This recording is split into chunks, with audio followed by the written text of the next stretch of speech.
The moment Ethan Mercer saw the face of the woman who just destroyed his career, his blood turned to ice. She was dead. He had buried her 5 years ago. He had held his daughter at her graveside and promised they would survive without her. But now she sat across the boardroom table, alive, wearing a stranger's name and firing him without mercy. When security dragged him toward the exit, he saw it tucked inside his termination papers. A surveillance photo of his daughter taken from across the street. Someone had been watching them. And the dead woman with his wife's face knew exactly who he was.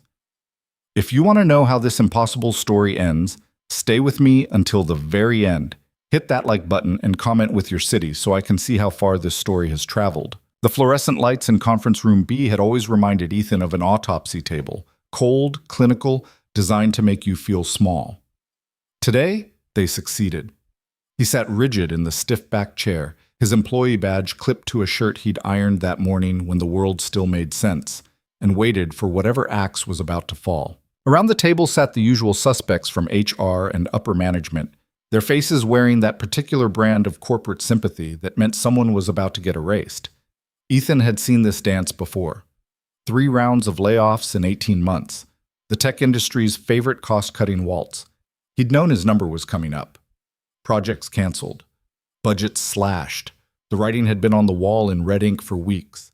What he hadn't expected was her. The door opened with a soft pneumatic hiss, and the room's energy shifted like a barometer dropping before a storm. Ethan glanced up reflexively, already composing his exit speech in his head, already thinking about how he'd explain this to Ruby, already calculating how many months of mortgage he could cover with severance and savings. And then his heart stopped.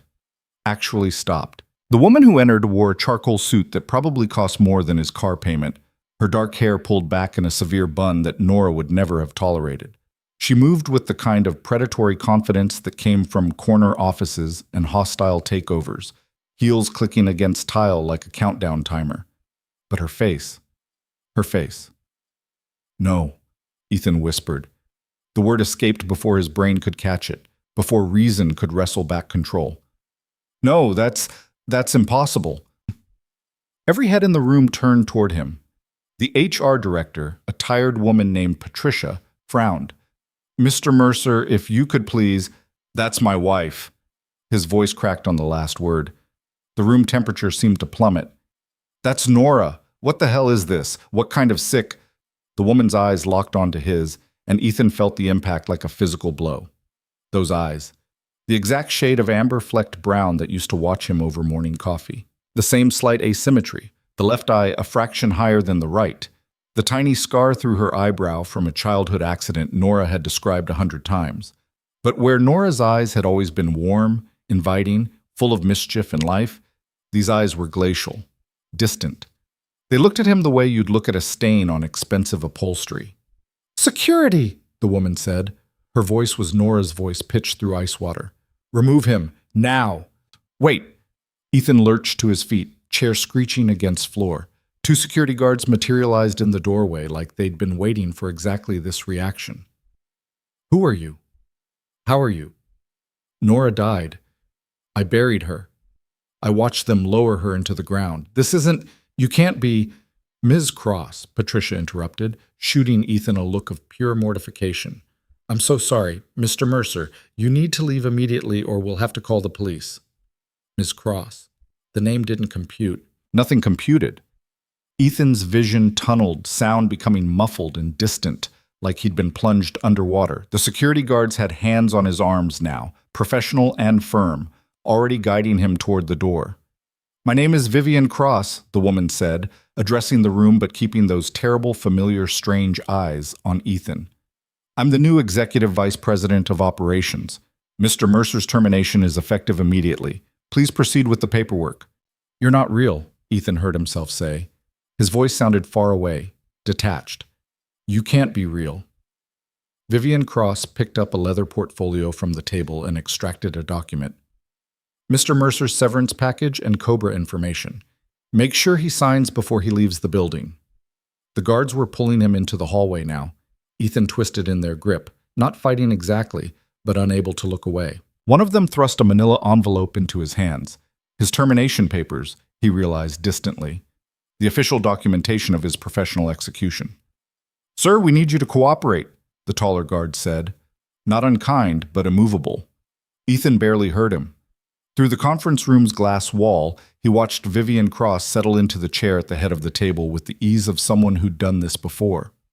Destroyed lives before. She opened a different folder, began speaking to the remaining employees, and just like that, Ethan Mercer ceased to exist in her world.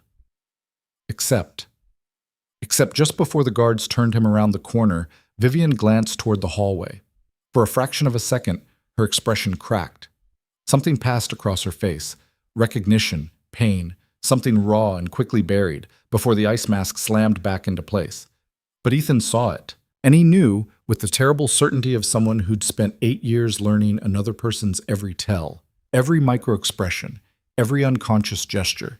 He knew that face. He knew the woman wearing it. The guards deposited him at his desk with instructions to pack his personal items. 15 minutes. That's what they gave him to erase 6 years of employment. Around him, the open office continued its normal hum. Keyboard clatter, muted phone conversations, the gurgle of the ancient coffee maker. Nobody looked at him directly, but he felt their sidelong glances like radiation. Jerry, from accounting, materialized at his elbow. "Jesus, Ethan, what happened in there? We heard shouting." Ethan stared at the framed photo on his desk. Ruby, age 7, missing her 2 front teeth, grinning at the camera with Nora's same irrepressible joy. "I don't know." He started grabbing things mechanically. Coffee mug, charging cables. The small succulent Ruby had given him for Father's Day that he'd somehow kept alive against all odds. His hands moved on autopilot while his mind spun in useless circles. Nora was dead. He'd identified her body in the hospital. A drunk driver, they'd said. Wrong place, wrong time. She'd been picking up dinner, just a 10-minute drive, and then police at the door and a morgue and a funeral that felt like watching himself from outside his own body. 5 years. 5 years of grief and single parenthood and learning to live in a world without her laugh, without her terrible puns, without the way she'd steal his coffee every morning, even though she had her own cup right there. 5 years. And now a woman with her face had just ended his career with the emotional investment of someone ordering lunch. Ethan's hand stilled over the open cardboard box. The manila envelope lay on top of his desk lamp, sealed and official. Almost against his will, he picked it up, felt its weight, too heavy for just termination papers. The security guard cleared his throat. 10 minutes, Mr. Mercer." Ethan tore open the envelope. The severance agreement was on top, dense legal text that his eyes skimmed over without comprehending. Standard non-disclosure, standard non-compete. 3 months' pay. Generous, actually, which somehow made it worse. He almost missed it. Tucked behind the Cobra insurance information, partially hidden, was a photograph. 4 by 6 inches. Glossy. Recent. Ethan's blood turned to slush. The photo showed Ruby. His Ruby. 8 years old, wearing her favorite purple backpack with the cat ears, walking out of Riverside Elementary. The angle was wrong, taken from across the street, partially obscured by a parked car. Not a parent's photo. Not a school photo. A surveillance photo. Someone had been watching his daughter. "Oh, God!" The words came out strangled. Ethan flipped the photo over with shaking hands, looking for what? A message? A threat? But the back was blank, just the faint chemical smell of recent development. "Mr. Mercer?" The security guard stepped closer. "Everything okay?" "Who put this in here?" Ethan's voice came out harsh, accusatory. He thrust the photo toward the guard. "Who the hell put this photograph in my termination package?" The guard barely glanced at it. "Sir, I just delivered the envelopes. You'll have to take that up with HR." "Then I'm going back to HR right now. Sir?" The guard's hand moved to his belt, not quite touching the radio there, but making the threat clear. "You've been terminated. You need to finish packing and exit the building. Those are your options." 15 feet away, through the maze of cubicles, Ethan could see the conference room. The meeting had ended. Patricia and the others were filing out, already moving on to the next item on their agenda. But Vivian Cross remained, standing at the window that overlooked the parking lot below. Even from this distance, Ethan recognized her posture, the slight tilt of her head, The way her right hand came up to press against the glass, fingers splayed. Nora used to stand exactly like that at their bedroom window. Every morning when he left for work, she'd press her hand to the glass and he'd wave from the driveway. Their private goodbye ritual. The woman in the conference room, Vivian Cross, his mind corrected automatically, though the name felt like a lie, stood the same way, hand on glass, looking down at the parking lot where Ethan's car sat in its assigned space, watching him, or saying goodbye. The room tilted. Ethan gripped the edge of his desk, cardboard box forgotten, photo clutched in his other hand. This wasn't grief hallucination, wasn't stress or exhaustion or wishful thinking. The photo of Ruby was real. Vivian Cross was real. Whatever impossible thing was happening, it was real. "I need to go," he said abruptly. The security guard looked relieved. "I'll escort you to your vehicle." Ethan shoved the remaining items into the box. He'd forgotten half of them, didn't care, and let himself be herded toward the elevator. In the chrome reflection of the elevator doors, he looked like a ghost. Pale, hollow-eyed, clutching a box of desk junk like it was a life raft. The photo of Ruby burned in his pocket where he'd shoved it. The elevator descended.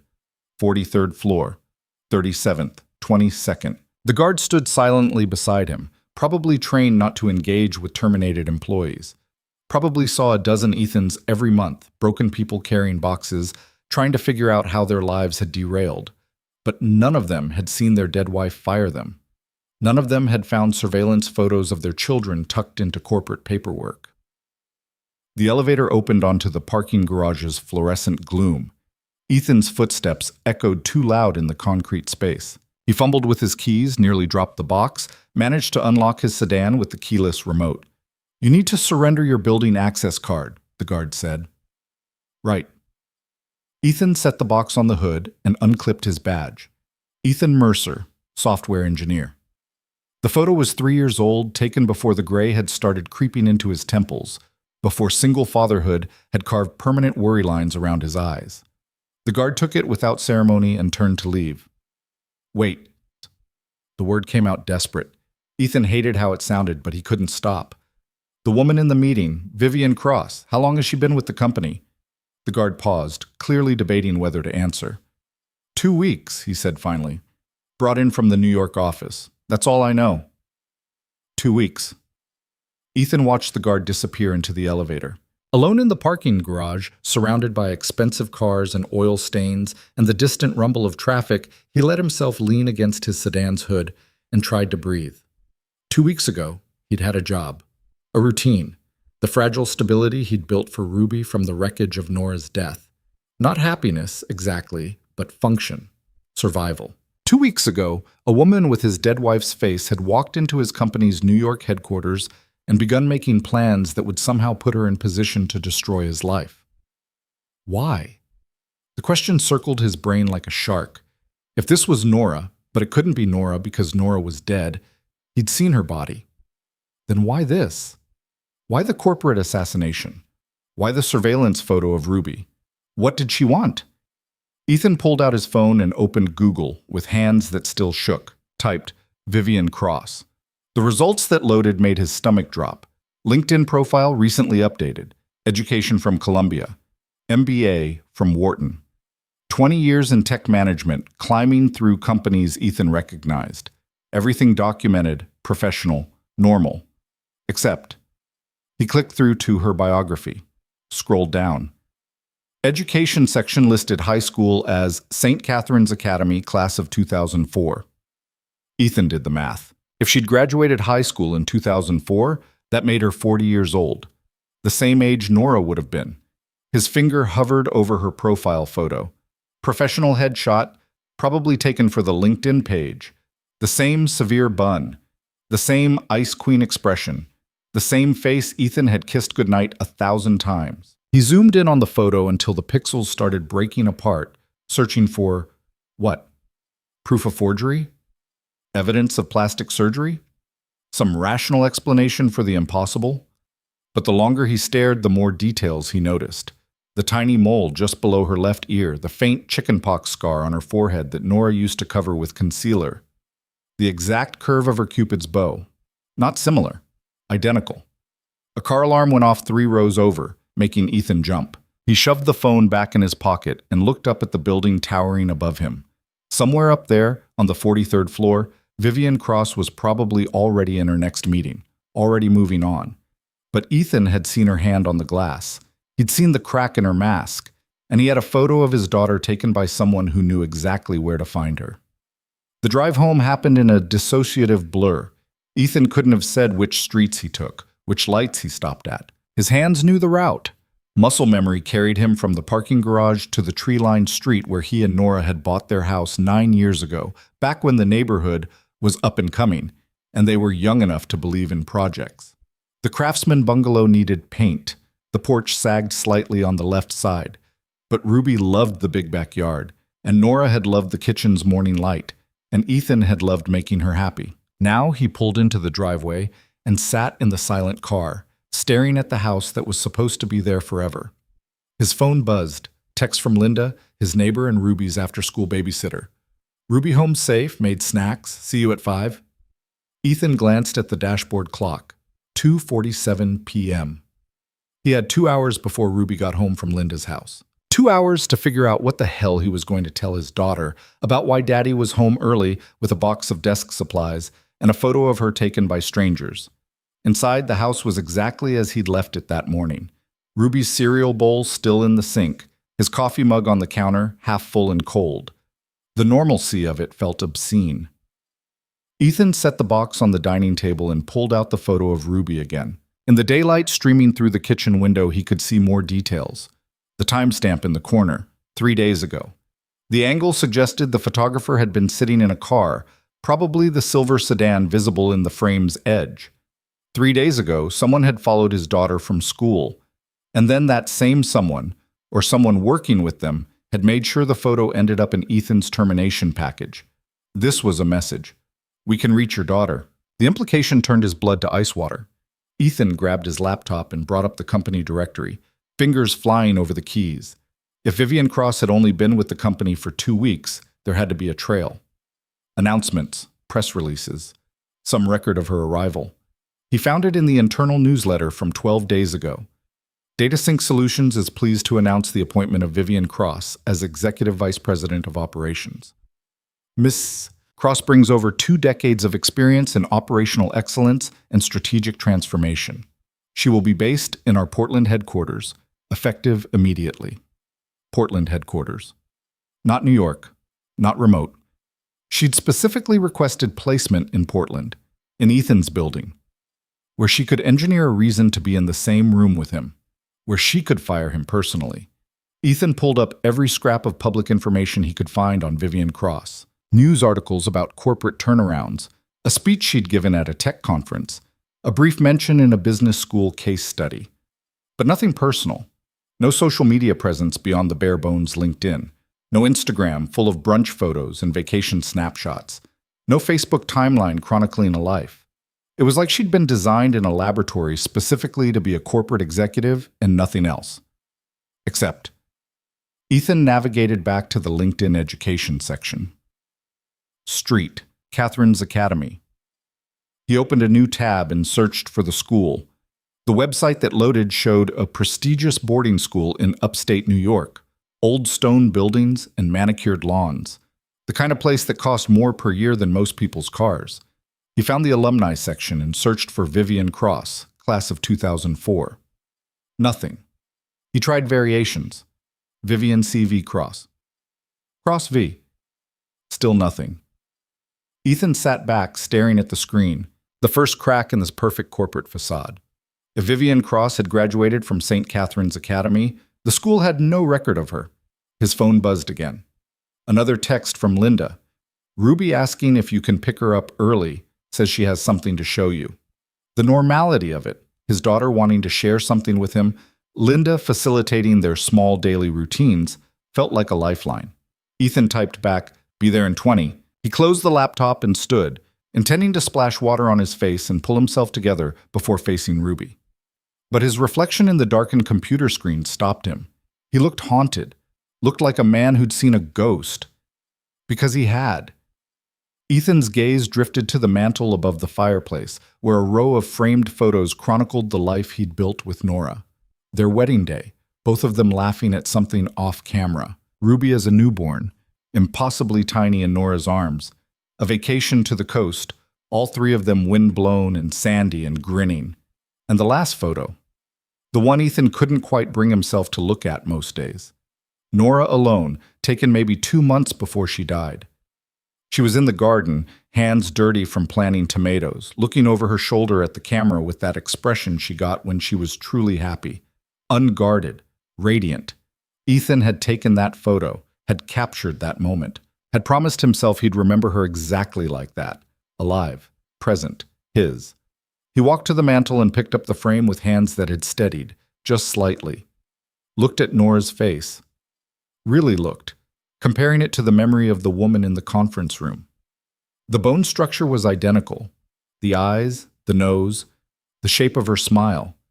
But the expression, that was different. Nora's face had been an open book, every emotion written clearly for anyone who cared to read. Joy, frustration, love, exhaustion. She'd worn it all openly. Vivian Cross's face was a locked vault. Same features. Entirely different person. Ethan's mind kept circling back to the impossible. Twins? But Nora had been adopted, had spent years trying to track down her birth family with no success. She'd always wondered if she had siblings out there somewhere. What if she'd been right? What if somewhere in the world, Nora had an identical twin who'd grown up in boarding schools and corporate boardrooms instead of the chaotic foster system Nora had survived? What if that twin had somehow found out about Nora? And what if she'd arrived too late? The thought hit Ethan like a sledgehammer. He set the photo down carefully and pulled out his phone again, this time searching for something different. Genetic testing services. Ancestry sites. The kind of places people went to find long-lost relatives. If Vivian Cross had found Nora through DNA testing, there would be a record. Somewhere. But that didn't explain the photo of Ruby. Didn't explain why Vivian would take a job specifically to get close to Ethan. Didn't explain the surveillance. Unless Vivian hadn't just found out about Nora. Unless she'd known for a while. Long enough to research. To plan. To somehow discover that Nora was dead and decide to, what? Infiltrate the family she'd lost before they ever met? The theory felt insane, but so did everything else about this day. Ethan grabbed his keys and headed for the door. He had to pick up Ruby, had to maintain the illusion of normalcy for a few more hours while he figured out what to do. Report the photo to the police? Confront Vivian Cross? Hire a private investigator? His hand was on the doorknob when his phone rang. Unknown number. Portland area code. Ethan's thumb hovered over the decline button. Probably spam. Probably some robocall about his car's extended warranty. But something made him answer. Hello? Silence. But not empty silence. He could hear breathing, ambient noise. Someone was there. Who is this? Ethan's voice came out harder than he'd intended. More silence. Then so quietly he almost missed it. I'm sorry. The voice was Nora's. The words were Nora's. The slight catch in her throat when she was trying not to cry was pure Nora. But it wasn't Nora. Sita, Vivian. Not a question. A sharp intake of breath on the other end. Then, I shouldn't have called. A pause. I needed to hear you say my name. How did you get this number? Your employment file. Matter of fact, no shame. I know I have no right to contact you. I know this is... She stopped, started again. I saw your face today, in the conference room. You looked at me like I was. A ghost, Ethan finished. I looked at you like you were a ghost, because you have my dead wife's face. I know. Do you? Do you have any idea what that was like? Sitting there thinking I'd lost my mind? The anger that had been building since he left the office finally found its voice. You orchestrated this. You took a job in my city, in my building, just so you could, what, fire me? Why? What did I ever do to you? Nothing, Vivian's voice cracked. You did nothing. Another pause. You were married to my sister. There it was. Confirmation. The impossible made real. Ethan's legs gave out. He sat down hard on the stairs leading up to the second floor, phone pressed so tight against his ear it hurt. Your sister, he repeated numbly. I found her too late. Vivian was crying now, not bothering to hide it. I spent 3 years searching, 3 years following dead ends and false leads. And when I finally traced her to Portland, when I finally had an address and a phone number and this stupid, desperate speech prepared, I found her obituary instead. Ethan closed his eyes, saw Nora in the garden again, sunlight in her hair, saw her in the hospital, broken and wrong, saw Ruby at the funeral, too young to understand why Mommy wouldn't wake up. I'm sorry, he said, and meant it. I was going to let it go, Vivian continued, words tumbling out now like a dam breaking. I was going to move on, but I couldn't stop looking her up, reading old social media posts, finding wedding photos. And then I found your LinkedIn and saw you worked at DataSync, and there was an EVP position opening in Portland, and I needed to see, to understand what kind of life she'd built, who she'd loved, who she'd left behind. So you came here to fire me? That was your plan? No. The denial was sharp, genuine. I came here to, God, I don't even know anymore, to be close to something that mattered to her? To see the family she'd built with my own eyes? A bitter laugh. I didn't plan to be in that meeting. I didn't know you'd be terminated today.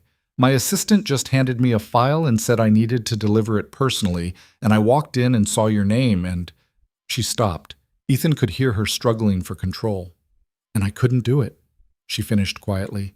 I couldn't look at you and deliver that news. So I made them remove you because I'm a coward. There was a photo, Ethan said, in the termination package, a photo of my daughter. Vivian's sharp gasp told him everything. What? No, that's not... I never... Panic edged into her voice. I didn't put anything in your file except the standard severance paperwork. I swear to you, Ethan, on everything I am, I would never involve your daughter. Her voice broke again. She's all I have left of Nora. The sincerity in her voice rang true. Ethan believed her, which meant someone else had access to his termination file. Someone else was watching Ruby. Someone else was playing a game Ethan didn't understand yet. I have to go, he said abruptly. I need to pick up my daughter. Of course. I'm sorry. I shouldn't have... Vivian, he stopped her.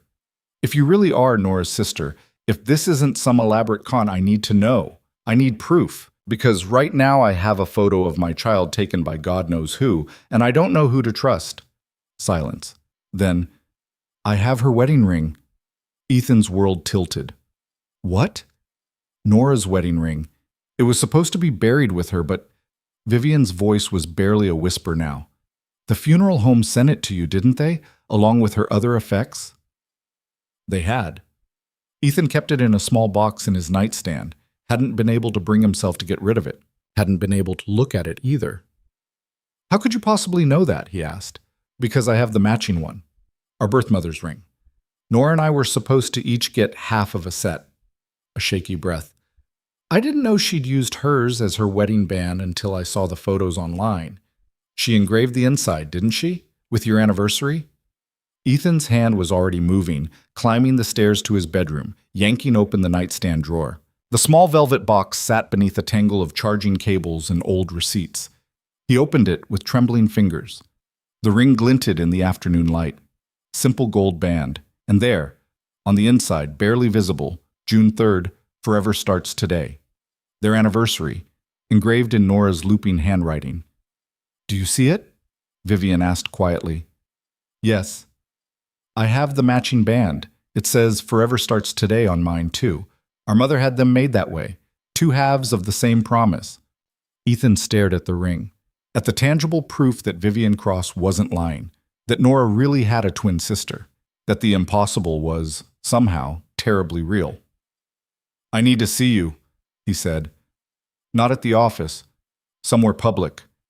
And you need to bring that ring. When? Tonight, after Ruby's asleep. He gave her the name of a coffee shop 3 blocks from his house, the kind of place that stayed open late and minded its own business. I'll be there, Vivian said, then softer. Thank you. For not hanging up, for giving me a chance. I haven't decided anything yet, Ethan warned. You show up with proof, and we talk. That's all I'm promising. That's more than I deserve. The line went dead. Ethan sat on the edge of his bed, Nora's ring in one hand, his phone in the other, trying to process the last 10 minutes. The last impossible, surreal, world-shattering day. His wife had a twin sister. That sister had found him. And someone else, someone with access to corporate files and a camera and an agenda Ethan couldn't begin to guess, was watching his daughter. The photo of Ruby felt like it was burning through his pocket. He pulled it out and studied it again in the bedroom's softer light. Ruby looked so small in the frame, so vulnerable. Walking out of school with her cat-eared backpack, completely unaware that someone was photographing her from across the street. Ethan's protective instincts kicked into overdrive. Whatever was happening, whether it was connected to Vivian or some other threat entirely, his first priority was keeping Ruby safe. He grabbed his phone and called Linda. She answered on the first ring. "Hey, Ruby's been asking about you every 5 minutes." "I'm on my way now," Ethan said. "Linda, I need to ask you something. In the last few days, have you noticed anyone unusual around the school? Anyone watching the kids?" A pause. "Is everything okay?" "I'm not sure, but I need you to be extra careful. Don't let Ruby out of your sight. If anyone approaches her, anyone at all, Ethan, you're scaring me." "I know. I'm sorry." He forced his voice to steady. "I'll explain when I get there. Just, please, keep her close." "Of course. Always." Ethan ended the call and pocketed Nora's ring. He'd bring it tonight, compare it to Vivian's, confirm the impossible truth. But first, he had to hold his daughter. Had to reassure himself that she was safe and solid and real. The drive to Linda's house took 6 minutes. Ethan spent every second of it checking his mirrors, looking for silver sedans, searching for threats in every passing car. Ruby burst out of Linda's front door the moment he pulled up, all flying limbs and 8-year-old enthusiasm. "Daddy, Daddy, look what I drew!" She shoved a piece of construction paper through his open window before he'd even put the car in park. A crayon drawing of 3 stick figures holding hands under a smiling sun. The tallest figure had brown hair and glasses, clearly Ethan.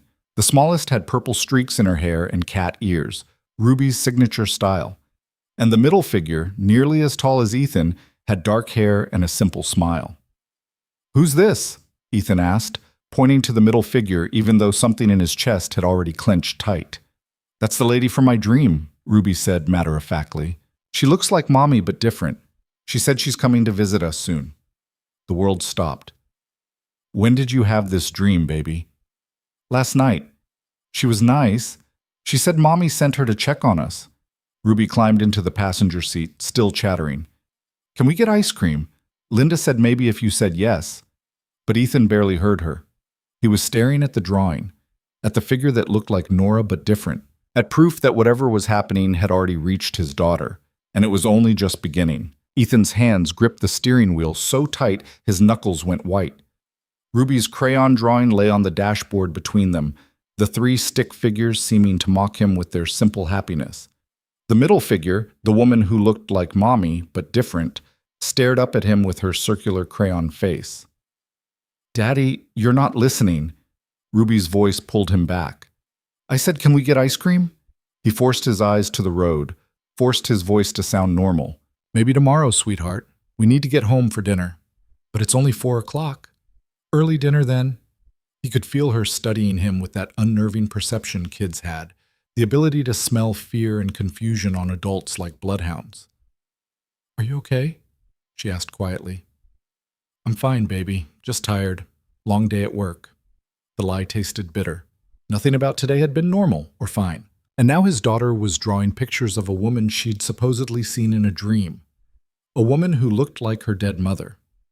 Ruby went quiet, fiddling with the zipper on her backpack. After a moment she said, "The lady in my dream knew things about Mommy." Ethan's foot nearly slipped off the gas pedal. "What kind of things?" "Like how Mommy used to sing the alphabet backwards when she tucked me in, and how she always put too much syrup on pancakes." Ruby's voice got smaller. She cried when she talked about Mommy. She said she missed her even though they never met. The coffee shop meeting couldn't come fast enough. Ethan needed answers, needed to understand how Vivian Cross had gotten into his daughter's head. If it even was a dream. If Ruby hadn't somehow seen Vivian in person, been approached by her, Did this lady say anything else? He kept his voice carefully neutral. Ruby shrugged. She said family comes in pieces sometimes, like a puzzle you have to put together. She looked up at him, her eyes, Nora's eyes, that same amber-flecked brown, searching his face. What does that mean? I don't know, sweetheart. But he was beginning to. The house felt different when they walked in. The same furniture, same scuffed hardwood floors, same pile of Ruby's shoes by the door that Ethan was always nagging her to put away properly. But the air felt charged somehow, like the moment before a thunderstorm when you could taste electricity on your tongue. Ruby dumped her backpack and made a beeline for the TV. Can I watch cartoons? Homework first. I don't have any homework. It's Friday. Right. Friday. The day he'd been fired. The day his dead wife's identical twin had walked into his life. The day someone had put a surveillance photo of his daughter in his termination papers. Just another Friday. 30 minutes of TV, Ethan conceded. Then you help me make dinner. Ruby was already grabbing the remote, satisfied with the negotiation. Ethan left her to her cartoons and retreated to the kitchen, pulling out his laptop with hands that had finally stopped shaking. He had 4 hours until the coffee shop meeting. 4 hours to dig deeper into Vivian Cross's background. 4 hours to figure out if she was telling the truth or playing some game he didn't understand yet. The search engine became his obsession. He started with the basics: Vivian Cross, executive, tech industry. The results were exactly what he'd found before. Professional accomplishments, corporate headshots, a career trajectory that looked immaculate on paper. But Ethan had spent 6 years in tech. He knew how to dig deeper than LinkedIn profiles. He pulled up DataSync's internal directory. His credentials hadn't been revoked yet, sloppy security on their part, and found Vivian's employee file. The information was sparse. Emergency contact, none listed. Previous address? A corporate apartment in Manhattan. References from previous employers, all glowing. And there, buried in the uploaded documents section, was her original job application from 3 weeks ago. Ethan's cursor hovered over the file. This felt like crossing a line, violating privacy, maybe even breaking company policy. But then he thought of Ruby's drawing. The woman who looks like mommy, but different. He clicked. The application was standard corporate fare. Employment history stretching back 22 years. Education credentials. Salary requirements that made Ethan wince. But it was the personal statement that stopped him cold. Under reason for relocating to Portland, Vivian had written, seeking to establish roots in a community with personal significance. No family ties, but strong desire to build connections in this specific geographic area. Personal significance. She'd been planning this, whatever this was. Ethan navigated to the scanned reference letters, more out of thoroughness than expectation of finding anything useful. 3 letters from previous executives, all praising Vivian's operational brilliance, her strategic mind, her ability to make difficult decisions. The 4th letter caught his attention because it wasn't from a corporate executive. It was from a Dr. Sarah Chen, clinical psychologist, with a Manhattan address. The letter was brief, almost perfunctory. To whom it may concern, I have worked with Ms. Vivian Cross in a therapeutic capacity for the past 18 months. She has demonstrated remarkable resilience in processing complex family trauma and shows excellent judgment in her decision-making. I have no hesitation recommending her for positions requiring both emotional intelligence and professional acumen. Family trauma. Ethan read the letter 3 times, searching for hidden meaning in the careful professional language. What kind of trauma? The trauma of discovering you had a twin sister you'd never known? The trauma of finding that sister's obituary instead of the living person? Or something else entirely? His phone buzzed. Text from a number he didn't recognize. This is Vivian. Still on for tonight? I'll bring everything you asked for. Ethan stared at the message. Part of him wanted to cancel, to tell her to stay away from him and Ruby, to block the number, and pretend this day had never happened. But Ruby had drawn a picture of her, had described conversations that shouldn't have been possible. He typed back, 9 p.m., Morrison Street Coffee, come alone. The reply was immediate, I will. Thank you. From the living room, he could hear Ruby laughing at whatever cartoon she was watching. The sound was so normal, so perfectly ordinary, that it made his chest ache. He wanted to preserve that innocence, wanted to keep her in a world where mothers stayed alive and strangers didn't photograph you from across the street and dead people didn't have secret identical twins. But that world was already gone. Had been gone the moment Vivian Cross walked into that conference room. Ethan closed the laptop and went to make dinner. Spaghetti. Ruby's favorite, though he burned the garlic because his mind was elsewhere. Ruby didn't complain, just picked around the blackened pieces and told him about her day at school. Something about a science project on butterflies. Ethan tried to focus, tried to be present, but his thoughts kept drifting to the coffee shop meeting hours away. After dinner, Ruby wanted to play board games. They set up Monopoly on the living room floor, and Ethan let her win like he always did, buying her hotels and pretending to be devastated when he landed on Boardwalk. Normal Friday night routine. Normal father-daughter time. Except nothing was normal anymore. At 8:30, Ethan tucked Ruby into bed. She was fighting sleep the way she always did on weekends, trying to negotiate for more time.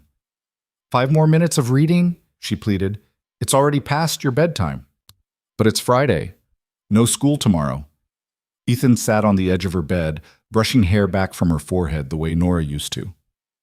You can read for a little while, but lights out by 9, okay? Okay. She grabbed her current book, something about a girl who discovered she could talk to animals, and settled against her pillows. Then, just as Ethan was standing to leave, she said, Daddy? In my dream, the lady said she was sorry. He turned back. Sorry for what? She didn't say. She just kept saying it. I'm sorry, I'm sorry, I'm sorry. Ruby's eyes were already drifting closed. She seemed really sad. Ethan kissed her forehead and left the door cracked open, the hallway light spilling into her room the way she liked. Downstairs he paced, checked his watch. 8:47 p.m. 13 minutes until he needed to leave. He went to his bedroom and retrieved Nora's wedding ring from the nightstand, held it up to the light, studying the engraving again. Forever starts today. She'd been so excited about that phrase, had spent weeks deciding on the perfect words, said she wanted their wedding rings to be a promise, not just a symbol. Ethan slipped the ring into his pocket next to his keys and the photo of Ruby. Talismans against the impossible. At 8:55, he checked on Ruby one more time. She was asleep, book fallen open across her chest, breathing deep and even. He pulled the book away gently and turned off her reading light. Be back soon, baby, he whispered. The night air was crisp when he stepped outside, carrying the scent of fallen leaves and approaching rain. Morrison Street Coffee was a 10-minute walk, and Ethan took his time, checking over his shoulder every few steps, looking for silver sedans, looking for cameras, looking for threats. The coffee shop appeared ahead, its warm light spilling onto the sidewalk like a beacon. Through the window, Ethan could see the usual late-night crowd. Students with laptops, a couple sharing a dessert, the barista wiping down counters. And in the back corner, sitting alone at a table for 2, was Vivian Cross. She looked different out of her corporate armor. Jeans and a simple sweater, hair down around her shoulders instead of pulled back in that severe bun. Without the power suit and the 43rd floor boardroom, she looked smaller. More human. More like Nora. Ethan's hand went to the door handle, then stopped. This was his last chance to walk away. To go home to Ruby and pretend this night never happened. To live in ignorance and relative peace. But Ruby had already drawn the picture. Had already dreamed of the woman who looked like Mommy, but different. The choice had been made for him. He pushed open the door. The bell chimed softly. Vivian's head snapped up, and for a moment their eyes met across the coffee shop. Ethan saw her take a breath, steeling herself. Saw her hands clench on the table before deliberately relaxing. He ordered coffee he didn't want, just to have something to do with his hands, then walked to her table. Up close, the resemblance to Nora was even more staggering. The same small scar on her chin from a childhood accident. The same way her left eyebrow arched slightly higher than the right. Thank you for coming, Vivian said quietly. Ethan sat down across from her without responding. On the table between them was a small velvet box, identical to the one in his nightstand drawer. May I? He gestured to the box. Vivian nodded and pushed it toward him. Inside was a gold wedding band, simple and elegant. Ethan turned it over, found the engraving on the inside. Forever starts today. Identical to Nora's ring. He set his coffee down with a hand that trembled slightly and pulled Nora's ring from his pocket, placed it on the table next to Vivian's. 2 rings, 2 halves of a matching set. proof of the impossible. Our mother had them made when we were born, Vivian said softly. She was 16, couldn't keep us, but she wanted us to have something that connected us, even if we never found each other. Her fingers traced the edge of her ring without touching it. I've had mine since I aged out of foster care. Found it in my file along with a note explaining about a twin sister somewhere in the world. And you never looked for her? Ethan heard the accusation in his voice, didn't try to soften it. I did, for years. Vivian's eyes met his, and he saw pain there, raw and real. But I didn't have much to go on. Different last names. She'd been adopted through a private agency that closed down. I was in and out of group homes, no resources, no way to hire investigators or access sealed records. She looked away. By the time I had money, had stability, had the means to actually search properly, it was too late. 3 years, you said. You searched for 3 years. 3 years of following dead ends, of finding Sarah Mitchell's and Nora Johnson's who weren't her, of hitting walls every time I got close. Vivian's voice cracked. I finally found her through a DNA ancestry site. Match came back 6 months ago. 99.9% probability of identical twin. I traced her through the shared matches, distant cousins, people she'd connected with trying to find her birth family, too. Ethan remembered those searches. Nora had been obsessed with finding her biological relatives, had sent her DNA to every testing service available. She'd found cousins, second cousins, people related to her birth mother's side, but never immediate family, never a twin. Why didn't you contact her the moment you found her? He asked. I was scared. The admission seemed to cost Vivian something. I'd built up this fantasy in my head for so long, the sister I'd never met, the other half of myself. What if she didn't want to know me? What if she'd built a life and didn't want some stranger crashing into it? She laughed, bitter and broken. So I waited, planned the perfect approach, wrote and rewrote the first email I'd send, and while I was being a coward, she died. The last word came out strangled. Vivian pressed her hands over her face, shoulders shaking with silent sobs. Ethan wanted to feel anger, wanted to maintain the wall he'd built between himself and this woman. But watching her fall apart across the table, he saw only grief, the same grief that had nearly destroyed him 5 years ago. How did she die? Vivian asked through her tears. The obituary just said unexpected. I need to know. Car accident. The words still hurt to say. Drunk driver ran a red light. She was gone before the ambulance arrived. Vivian made a sound like she'd been punched. She had a daughter, Ruby. I saw photos online, birthdays, school pictures. She looked so happy. She was. Nora was. Ethan stopped, surprised by the lump in his throat. She was the best mother. Ruby was her whole world. Tell me about her. Vivian lowered her hands, her face blotchy and wet. Please. I know I have no right to ask, but I need to know who she was. The obituary said beloved wife and mother, but it doesn't tell me anything real. Ethan looked at this woman who wore his dead wife's face and asked him to excavate memories that still bled when touched. He should refuse, should walk out, should protect himself and Ruby from whatever complicated mess Vivian Cross represented. But then he remembered Ruby's words. The lady cried when she talked about Mommy. She said she missed her even though they never met. She couldn't cook, he heard himself say. I mean truly, catastrophically couldn't cook. She once set scrambled eggs on fire. I still don't know how that's physically possible. Vivian laughed, a wet, broken sound. Neither can I. I live on takeout and frozen dinners. She sang off key, constantly, knew every word to every musical ever written and butchered them all with absolute confidence. The memories were flooding back now, unstoppable. She cried at dog food commercials, collected terrible puns, wore mismatched socks on purpose because she said matching was boring. What was her favorite color? Yellow, said it was the color of hope. Favorite food? Mexican. She'd put hot sauce on everything, even ice cream once as a dare. Ruby was 3 and egged her on.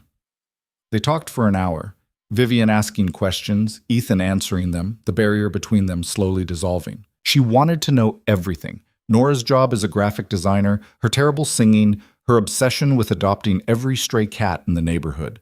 Ethan found himself sharing stories he'd locked away, memories too painful to revisit alone. She wanted more children, he said eventually. We tried for years after Ruby. It just never happened. She'd started talking about adoption, said there were kids out there who needed families, and she knew what that felt like. Vivian's hand covered her mouth. She was adopted? At 4. Spent her early years in foster care. She said, Ethan's voice caught. She said every kid deserved to know they were chosen, that they belonged somewhere. I aged out of the system at 18, Vivian said quietly. Never got adopted, never got chosen. The parallel hung between them, heavy with meaning. 2 sisters separated at birth. One adopted into a loving family, growing up bright and warm and full of life. The other lost in the system, building walls around her heart just to survive. I'm sorry, Ethan said, for what happened to you, for what you lost. I lost her before I ever knew her. Vivian wiped her eyes. But you had her, loved her, built a life with her. That's not nothing. It was everything. They sat in silence for a moment. The coffee shop was emptying out, the barista starting to stack chairs on tables. Last call approaching. The photo, Ethan said finally. The one of Ruby in my termination package. You swear you didn't put it there? I swear. I didn't even know what was in that file until you mentioned it. Vivian leaned forward. What exactly did it show? Ethan pulled out the photo and slid it across the table. Watched Vivian's face go pale as she studied it. This was taken 3 days ago, she said. Outside her school. I know. Ethan, I didn't do this. I've never been to Ruby's school. I wouldn't. She looked up, fear clear in her eyes. Who else had access to your termination file? HR. Maybe a few executives, security possibly. He'd been asking himself the same question all evening. But why would any of them be watching my daughter? Unless someone knows about me. Knows I'm Nora's twin. Vivian's mind was working now, connecting dots. If someone at the company discovered the connection, they might see it as leverage. Leverage for what? I don't know, but I'm a new executive. I've been brought in to make operational changes, cut costs. That makes enemies. She tapped the photo. What if someone wants to compromise me? Threaten the family of my dead sister to keep me in line? It sounded paranoid, but then again, everything about this situation was insane. Or, Ethan said slowly, what if they're watching Ruby because of what you did? Coming to Portland, taking a job at my company, engineering a way to get close to us? That's not normal behavior, Vivian. Maybe someone in corporate security flagged it as suspicious. Vivian flinched like he'd slapped her. You think I'm a threat to your daughter? I think I don't know you. I think you've admitted to essentially stalking my family. I think... He stopped, gentled his voice. I think you're grieving someone you never met, and grief makes people do irrational things. I would never hurt Ruby. Vivian's voice was fierce. She's my niece. She's all I have left of Nora. Then prove it. Help me figure out who took this photo and why it ended up in my termination papers. Vivian nodded slowly. I have access to security logs at the building. Camera footage, badge swipes, everything. If someone from the company is involved, I can find out who. And if it's not someone from the company, then we have a bigger problem. The barista appeared at their table. Sorry, folks, but we're closing in 5 minutes. Ethan glanced at his watch. 10:20 p.m. He'd been talking to Vivian for over an hour, and Ruby was home alone. Technically, Linda was next door if there was an emergency, but still, he needed to get back. He stood, pocketing Nora's ring. Vivian did the same with hers. What happens now? She asked. Now I go home to my daughter. And you? He paused. You stay away from us until we know what's going on. No showing up at the house. No calls to Ruby. Nothing. I understand. But, Ethan added, surprising himself, you can call me if you find something in those security logs, if you learn anything about who's watching my family. I will. Vivian hesitated, then said, for what it's worth, I really am sorry, for all of it, for the conference room, for scaring you, for not finding her in time. Ethan looked at this woman who wore his dead wife's face and carried her grief like a second skin. I believe you. They left the coffee shop together, then went separate directions on the sidewalk. Ethan walked back toward his house, hands shoved in his pockets, mind churning through everything he'd learned. Vivian Cross was real. The twin sister was real. The grief, the regret, the desperate need to connect with the family Nora had left behind. It was all real. But that didn't explain the photo of Ruby. Didn't explain why someone was watching them. Didn't explain the feeling Ethan couldn't shake that he was missing something crucial, some piece of the puzzle still hidden in shadow. His house was dark when he arrived, except for the porch light he'd left on. Inside, everything was quiet. He checked on Ruby first thing, found her exactly as he'd left her, sleeping peacefully with her stuffed cat clutched to her chest. Normal. Safe. Ethan kissed her forehead and retreated to his own bedroom. He pulled out his laptop, intending to do more research, to dig deeper into Vivian's background and the company's security protocols. But exhaustion hit him like a wave. The adrenaline that had carried him through the day finally crashed, leaving him hollowed out and heavy. He set an alarm and lay down fully clothed on top of the covers. Sleep came fast, dragging him under before he could fight it. In his dreams, Nora stood at their bedroom window with her hand pressed to the glass, backlit by morning sun. But when she turned around, her face kept shifting. Nora's warm smile, Vivian's Ice Queen mask, back and forth like a flickering light. "You have to find her," Dream Nora said. "Before they do." "Find who?" Ethan asked. But Nora just smiled sadly and pressed her hand to the window again. And when Ethan looked down at the driveway, he saw Ruby standing there in her purple backpack, and she was waving goodbye. And there was someone in a silver sedan across the street with a camera. Ethan woke with a gasp. The bedroom was still dark, his alarm not yet gone off. He grabbed his phone. 3:47 a.m., and he had 3 missed calls from an unknown number. His heart rate spiked. He checked the voicemail with shaking hands. Vivian's voice came through, tight with barely controlled panic. "Ethan, it's me. I found something in the security footage. You need to see this. Call me back as soon as you get this. Just call me. Please." The message had been left 40 minutes ago. Ethan called back immediately. Vivian answered on the first ring. "Tell me," he said without preamble. The photo of Ruby wasn't taken by someone at the company. Vivian's words came fast, tripping over each other. "I pulled all the badge access logs for the week it was taken, cross-referenced with HR file access. Nobody who could have put that photo in your termination packet left the building during school hours." "So who—" "I pulled exterior camera footage next.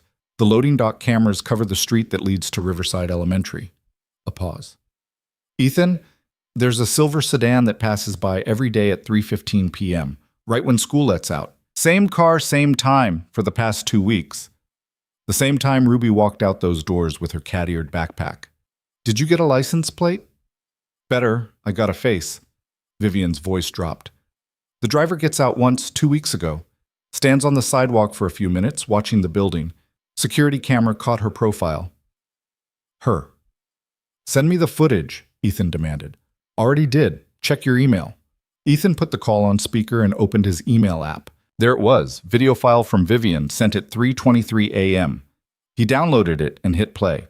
The footage was grainy, black and white security camera quality.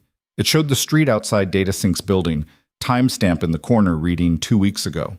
At 3:18 p.m., a silver sedan pulled up and parked. At 3:22 p.m., the driver's door opened. A woman got out. Ethan's breath caught. She was in her 60s, slim, wearing jeans and a jacket. Gray hair pulled back in a ponytail. She stood on the sidewalk, hands shoved in her pockets, staring at the DataSync building like it held answers to questions she was afraid to ask. The camera angle wasn't great, but Ethan could make out enough of her profile to see the resemblance. The same bone structure, the same facial proportions. She looked like an older version of Nora, of Vivian. "Who is she?" Ethan whispered. On the phone, Vivian's voice was shaking. "I think that's our mother." The words hung in the air between them. Impossible, and yet somehow inevitable. Ethan stared at the frozen image on his laptop screen. The gray-haired woman standing on the sidewalk, looking up at the building where her daughter's widower worked, where her granddaughter's photo had been slipped into termination papers like a calling card. "That's impossible," Ethan said, but even as the words left his mouth, he knew they were hollow. Everything about the last 48 hours had been impossible. I ran the plate through a contact I have in the DMV, Vivian said, her voice crackling through the phone speaker. It's registered to a Margaret Holt, age 63, address in Northeast Portland, about 20 minutes from your house. Margaret Holt. Ethan repeated the name like it might make sense if he said it aloud. Did Nora ever mention that name? No, but she was adopted at 4. She wouldn't remember her birth mother's name. A pause, heavy with meaning. I've had mine my whole life. It was on the note they left with my ring. Birth mother, Margaret Holt. Birth date, March 15th, 1963. That's all I ever knew about her. Ethan's mind raced through the implications. A birth mother who'd given up her twins 40 years ago, suddenly surfacing, watching them, following Ruby, leaving photographs like breadcrumbs. Why now? He asked. Why after all these years? I don't know, but Ethan, Vivian's voice tightened. I need to see her. I need to know why she's watching your daughter, why she never came forward before. Absolutely not. The response was automatic, protective. We don't know anything about this woman. We don't know what she wants. She's my mother. She's Nora's mother. She's a stranger who's been stalking my child.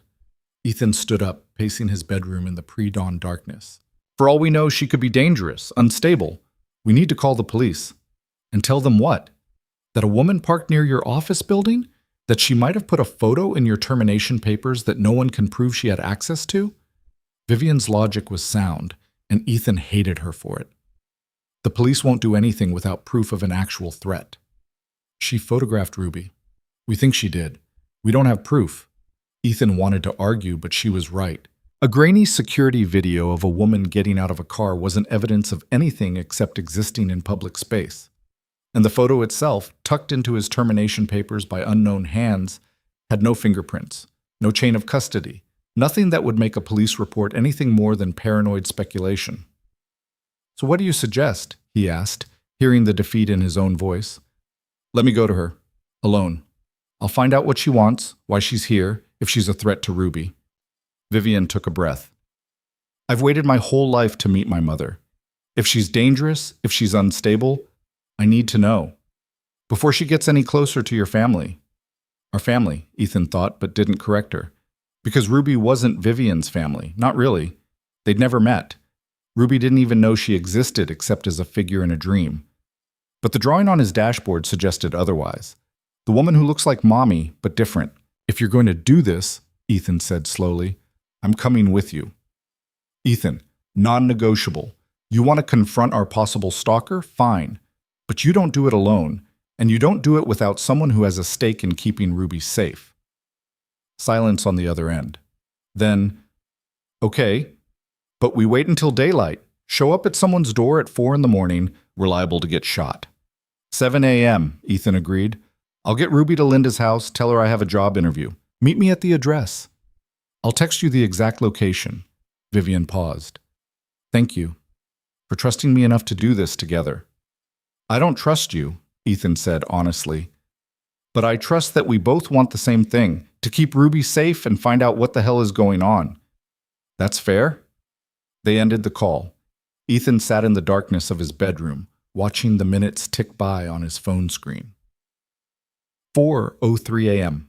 3 hours until he had come face to face with the woman who'd given birth to his wife and then disappeared for 40 years. Sleep was impossible now. He went downstairs, made coffee strong enough to strip paint, and opened his laptop again. Margaret Holt. The name felt foreign in his mind, disconnected from the woman in the grainy security footage. He found her easily enough. Facebook profile, sparse but active. Photos of a garden, a small dog. Sunset shots taken from what looked like a modest house. Nothing about children or grandchildren or the twins she'd given up 4 decades ago. Her profile listed her as retired, previously worked as a nurse at a manual hospital. Divorced. No other family mentioned. Ethan clicked through her photos, searching for something, resemblance, recognition, threat. In one photo from 3 months ago, Margaret stood in a park, smiling at the camera. The angle was better than the security footage, and Ethan could see Nora in the shape of her smile, in the way her eyes crinkled at the corners. He could see Ruby in the tilt of her head. His daughter had a grandmother, alive, in Portland, close enough to watch her walk out of school. and Nora had died never knowing. The injustice of it burned in Ethan's chest. Nora had spent years searching for her birth family, had sent her DNA to every database, had followed every lead, had yearned for connection to the people who'd made her.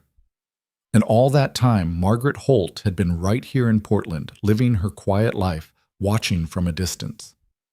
Why? The question circled Ethan's mind as dawn began to gray the windows. At 6:30, he heard Ruby stirring upstairs. He quickly closed the laptop and started making breakfast, desperate for some semblance of normalcy before the confrontation ahead. Ruby appeared in the kitchen doorway, hair sleep wild, still in her pajamas. "You're up early." "Couldn't sleep." Ethan poured cereal into a bowl, added milk. "I have a job interview this morning. You'll stay with Linda for a few hours, okay?" "On Saturday?" Ruby's 8-year-old skepticism was pointed. "Tech companies interview on weekends sometimes. It's a startup thing." The lie came easier than it should have. Ruby shrugged and dug into her cereal. "Can we go to the park later if you get the job?" "Maybe tomorrow. Today's going to be busy." She accepted this with the resilience of a child used to her father's unpredictable schedule. They ate breakfast together, and Ethan tried to memorize the moment. His daughter safe across the table, sunlight streaming through the window, the domestic peace of a Saturday morning. By 7:15, Ruby was deposited at Linda's house with promises of a movie marathon and homemade cookies. Linda asked no questions about the weekend interview, bless her, just ushered Ruby inside with cheerful efficiency. Ethan sat in his car and pulled up Vivian's text with the address, 2847 N.E. Brazzi Street, a neighborhood of small bungalows and overgrown gardens, the kind of working-class area that gentrification hadn't quite reached yet. He arrived at 7:40. Vivian was already there, leaning against a sleek black sedan that probably cost more than Ethan's annual salary. She dressed down, jeans and a sweater again, hair pulled back, but still looked like someone who didn't quite belong in this neighborhood. "You ready?" she asked as Ethan approached. "No, you?" Not even slightly, but she was already walking toward the house, and Ethan had no choice but to follow. 2847 N.E. Brazzi was a small craftsman, similar to Ethan's own house but better maintained. Fresh paint, tidy garden, a wreath on the front door that suggested someone who cared about appearances. The silver sedan from the security footage sat in the driveway. Vivian's hand shook as she reached for the doorbell. She pulled back at the last second, turned to Ethan. "What if she doesn't want to see us? What if she slams the door in our faces? Then we'll know she's not interested in being part of our lives, and we'll take the photo to the police and file a restraining order." Ethan kept his voice steady, authoritative. "But we need to know, one way or another." Vivian nodded and pressed the doorbell. For a long moment, nothing happened. Ethan was about to suggest they try knocking when he heard movement inside. Footsteps. A pause at the door, probably checking the peephole. Then the door opened. Margaret Holt stood in the doorway wearing gardening gloves and an expression of complete shock. Up close, the resemblance to Nora was even more striking. The same facial structure, the same amber-flecked eyes, though Margaret's were surrounded by lines that spoke of hard years and harder choices. Her gaze moved from Vivian to Ethan and back again. "Oh my God," she whispered. "You found each other." "You've been watching us," Vivian said. No preamble, no greeting, just accusation. Margaret's face crumpled. "I can explain. Please, just come inside. Let me explain." She stepped back, gesturing them into a small, neat living room. Family photos covered every surface, but none of children. Just Margaret through the years, younger and less gray, sometimes with a man who Ethan assumed was the ex-husband. No twins, no granddaughter, like they'd never existed. "Sit, please." Margaret removed her gardening gloves with trembling hands. "Can I get you coffee? Water?" "We don't want anything," Ethan said, "except answers. Starting with why you've been following my daughter." Margaret sank into an armchair like her legs couldn't hold her anymore. "I wasn't following her, not exactly. I needed to see her, to know she was okay." "How did you even know she existed?" Vivian's voice was cold, controlled. "How did you know about any of us?" "The DNA test." Margaret looked at Vivian. "You registered your DNA 6 months ago. I got a notification that a close relative had appeared in the database. Parent-child relationship, it said. I knew immediately it had to be one of you.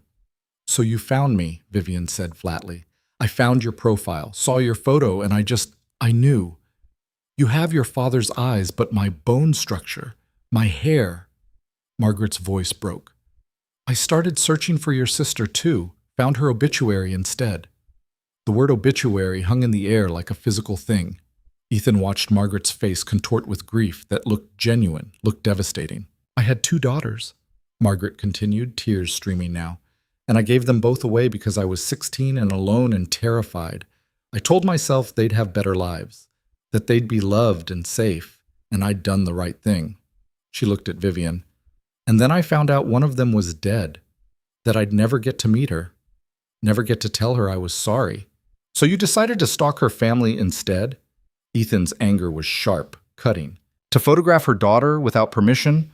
To slip that photo into my termination papers like some kind of threat? I never did that. Margaret's eyes widened. I took photos, yes. I'm not proud of it, but I never gave them to anyone. They're on my phone, on my computer, private. Then how did one end up in my termination file? Ethan pulled out the photo and thrust it toward her. This was taken 3 days ago. Same angle, same location as where you were parked. Margaret took the photo with shaking hands, studied it. This isn't mine. The angle is wrong. I was on the opposite side of the street, and I was using my phone camera, not... She flipped the photo over, examining the paper quality. This is professional printing, photolab quality. Meaning what?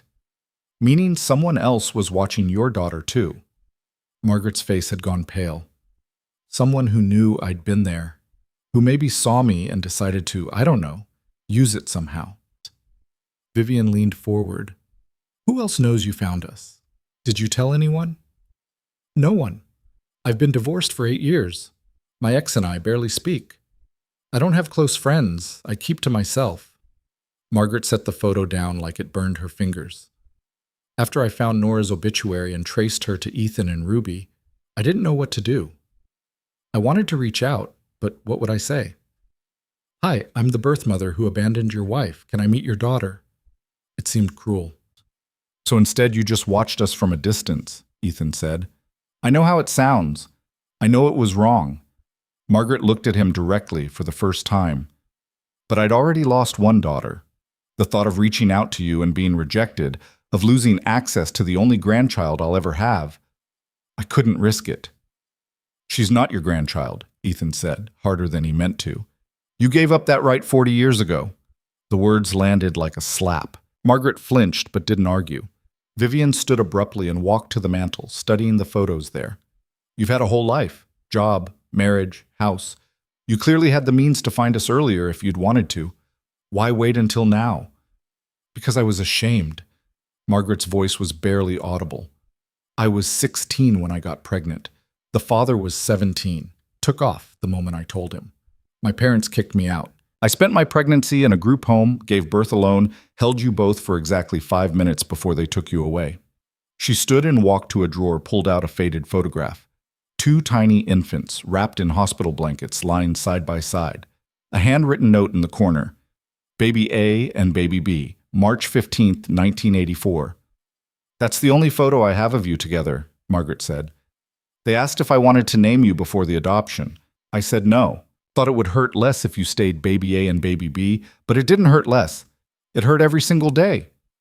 Vivian took the photo, staring at the 2 tiny faces.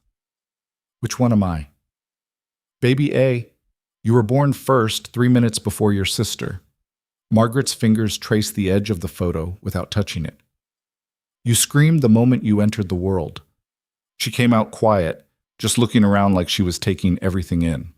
Ethan thought of Nora's personality, bright, loud, commanding attention, and Vivian's careful control, her measured words. Nature and nurture written into their first moments of life. I spent the next 40 years trying to forget, Margaret continued. Built a life, became a nurse, got married, never told my husband about you, never told anyone. And then 5 years ago, I saw the news story about a fatal car accident on Division Street. They showed her photo, Nora Mercer, survived by husband Ethan and daughter Ruby. Her voice cracked. I recognized her immediately, my face looking back at me from the TV screen. Ethan's blood went cold. You've known for 5 years that Nora was your daughter? I found her obituary online, saw the photos from her life, her wedding pictures, photos of Ruby as a baby. Margaret looked at him with something like pleading in her eyes. I showed up at the funeral, stood in the back, watched you hold your daughter while they lowered my child into the ground. The room tilted. Ethan gripped the arm of the sofa, trying to process this new betrayal. You were there? At Nora's funeral? I needed to say goodbye, even if she never knew who I was. You had no right. The words came out strangled. You had no right to be there, no right to insert yourself into our grief when you'd abandoned her before she could even remember you. I know. Margaret's face was wet with tears. I know I have no right to any of this. But when I got the DNA notification 6 months ago, when I realized one of my daughters was still alive, I couldn't not try. I couldn't lose both of you without at least trying. Vivian had been silent through this exchange, still holding the photo of baby A and baby B. Now she looked up at Margaret with eyes like chips of ice.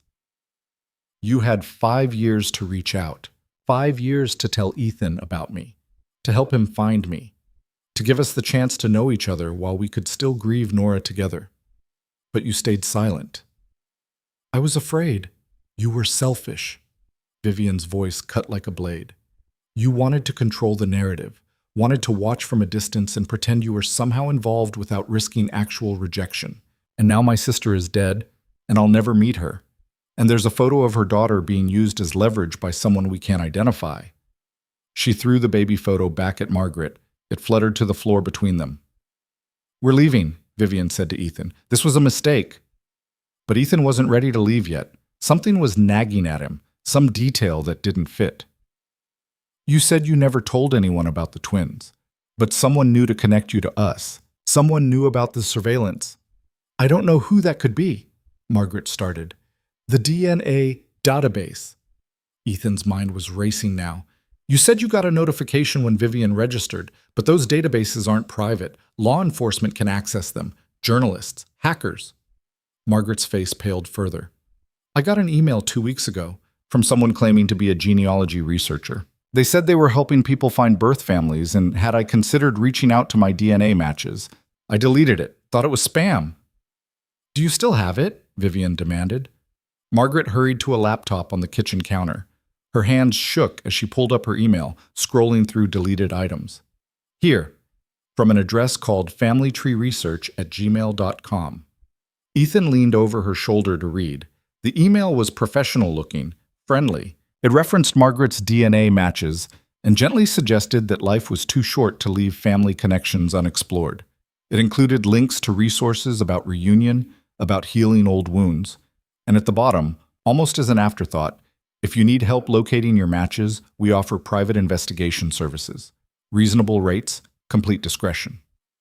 Did you respond to this? Ethan asked. No, I told you I thought it was spam. But someone's been tracking your movements. Someone knew you'd been watching us. Vivian pulled out her phone and photographed the email. Someone's playing a game, and we're all pieces on the board. A sound from outside made all 3 of them freeze. A car door slamming, footsteps on the front walk. Margaret's doorbell rang. They looked at each other, the same thought written on all their faces. Who else knew they were here? Margaret moved to the door, checked the peephole. Her sharp intake of breath told Ethan everything he needed to know. What? Vivian asked. Who is it? Margaret stepped back from the door, her face ashen. It's a woman. She looks exactly like you. For a moment, Ethan thought she meant Vivian and Nora's resemblance.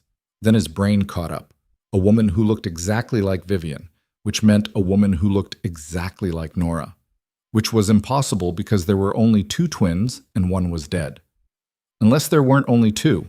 The doorbell rang again, more insistent this time. A voice called through the door, slightly muffled but clear enough. Margaret, I know you're in there. I know they're in there too. We need to talk, all of us. The voice was Nora's, Vivian's, the same timbre, the same slight raspiness. A third sister. Ethan's world tilted on its axis for what felt like the 100th time in 48 hours. He looked at Vivian, saw his own shock mirrored on her face. "You said twins," Vivian whispered to Margaret. "You said you gave birth to twins." Margaret's face had gone gray. "I did. I gave birth to baby A and baby B. They showed me two babies. I held two babies." She looked at the door like it might explode. "There were only two. Then who the hell is that?" Ethan demanded. The voice came again, and this time there was an edge to it. "I'm not going away. I've waited too long for this. You owe me answers, Mother. You owe all of us." Vivian moved before anyone could stop her. She strode to the door and yanked it open, coming face to face with the impossible. The woman on the doorstep was indeed identical. Same dark hair, same facial structure, same amber-flecked eyes. But where Vivian carried herself with corporate precision and control, this woman had a wildness to her. Hair loose and uncombed, clothes rumpled, eyes red-rimmed like she'd been crying. "Hello, sister," the woman said to Vivian. Then her gaze moved past to Margaret. "And hello, Mom. Surprised to see me?" Margaret made a sound like a wounded animal. How is this possible?" "Triplets." The woman smiled, sharp and bitter. "Surprise. Except you only knew about two of us, didn't you? Because they lied to you. The adoption agency, the hospital, whoever facilitated the whole thing. They told you twins because they'd already promised me to a different family. Separated us before you even knew I existed." She pushed past Vivian into the house, moving with the confidence of someone who'd planned this moment for a long time. "My name is Vanessa Cross. I took Vivian's last name when I found her online, seemed poetic. And I'm the sister you didn't know you had. The one who's been watching all of you for months. The one who put that photo in your termination papers, Ethan." She turned to him, and the resemblance to Nora was so perfect it physically hurt. "Sorry about your job, but I needed to accelerate things. Needed to push you all together before anyone could run away.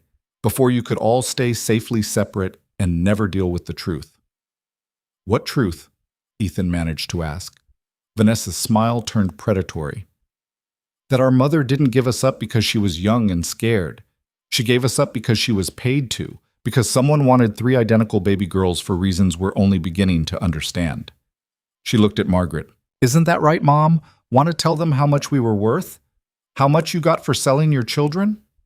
Margaret collapsed into the armchair, her face the color of old newspaper. "I never… that's not… It's all in the adoption records I had unsealed," Vanessa continued. She pulled a folder from her bag and tossed it onto the coffee table. "Took me 3 years and most of my savings, but I found a lawyer who could crack open the files. Turns out we were part of an experimental adoption program in the 80s. 3 identical sisters separated at birth and placed in different socioeconomic environments. A nature versus nurture study conducted without consent or oversight." Vivian grabbed the folder, hands shaking. Ethan looked over her shoulder at photocopies of documents, official-looking letterhead, signatures, and there, in black and white, payment receipts to Margaret Holt, totaling $50,000 over the course of 3 years. "They paid you," Vivian said, her voice hollow. "You sold us." "I was 16, Margaret whispered. "They said it was a stipend, to help me get back on my feet. They said you'd all have good homes, better than I could provide. They said whatever you needed to hear to hand over your babies." Vanessa's voice was acid. "And you believed them because $50,000 was more than you'd ever seen, enough to start over, to pretend we never existed." Ethan's mind reeled. Who was running this study? A private foundation called the Hawthorne Initiative, founded by a child psychologist named Dr. Robert Kane. He was obsessed with the nature versus nurture question, wanted to prove environment-shaped development more than genetics. Vanessa pulled out more papers. He recruited dozens of birth mothers through the 80s and early 90s, promised them money and better lives for their children, never told them it was a study, never got consent. But adoption agencies would have known, Vivian said. Social workers, lawyers, someone would have reported it. They were in on it, or they were paid to look the other way. The Hawthorne Initiative had money, lots of it, and they used it to buy silence. Vanessa looked at each of them in turn. We weren't the only set of triplets, weren't even the only multiples, but we're the only ones I've found so far who all survived to adulthood. The implication hung heavy in the room. Other children in this experiment who hadn't survived, who'd been damaged by separation, by the clinical manipulation of their lives. Where is he now? Ethan asked. This Dr. Kane? Dead. 10 years ago. Heart attack. Very convenient. Vanessa's voice dripped sarcasm. But his research continues. The Hawthorne Initiative still exists, still follows us. They have files on all of us, where we live, what we do, who we love. They've been watching our entire lives, collecting data, measuring outcomes. That's insane, Ethan said. But even as he said it, he was thinking of the photo of Ruby, of surveillance that suggested resources and planning beyond what one disturbed individual could manage. It's true, Vanessa pointed at Vivian. You were placed with a wealthy family in New York. Private schools, every advantage. You became exactly what they predicted. Successful, driven, corporate. She pointed at the empty space where Nora should have been. She was adopted by a middle-class family in Portland. Normal schools, normal life. She became a graphic designer, married, had a child. Exactly average outcome. Then she pointed at herself.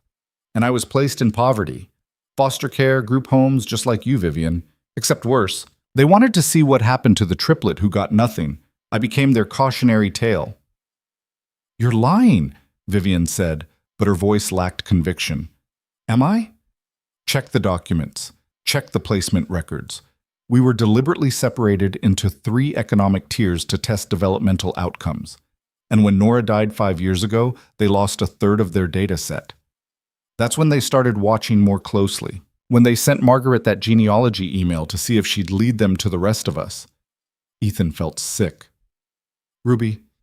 They've been watching Ruby because she's the next generation, Vanessa finished. Second generation data.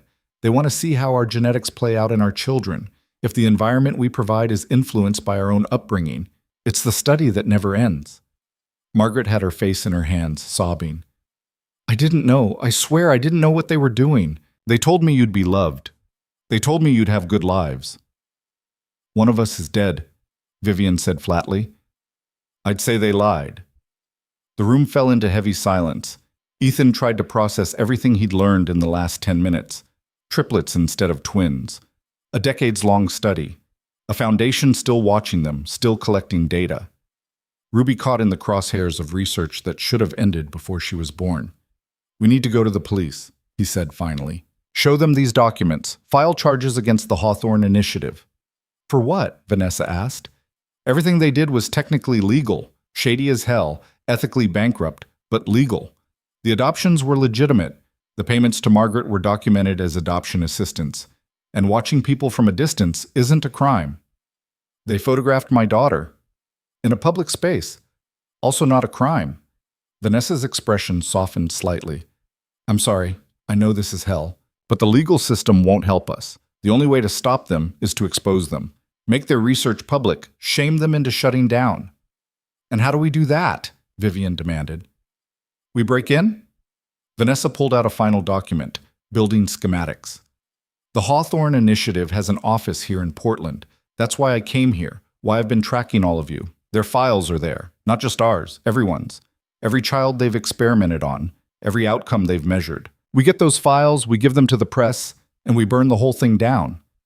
Ethan stared at this third sister, this stranger, with Nora's face, and a plan that sounded half insane.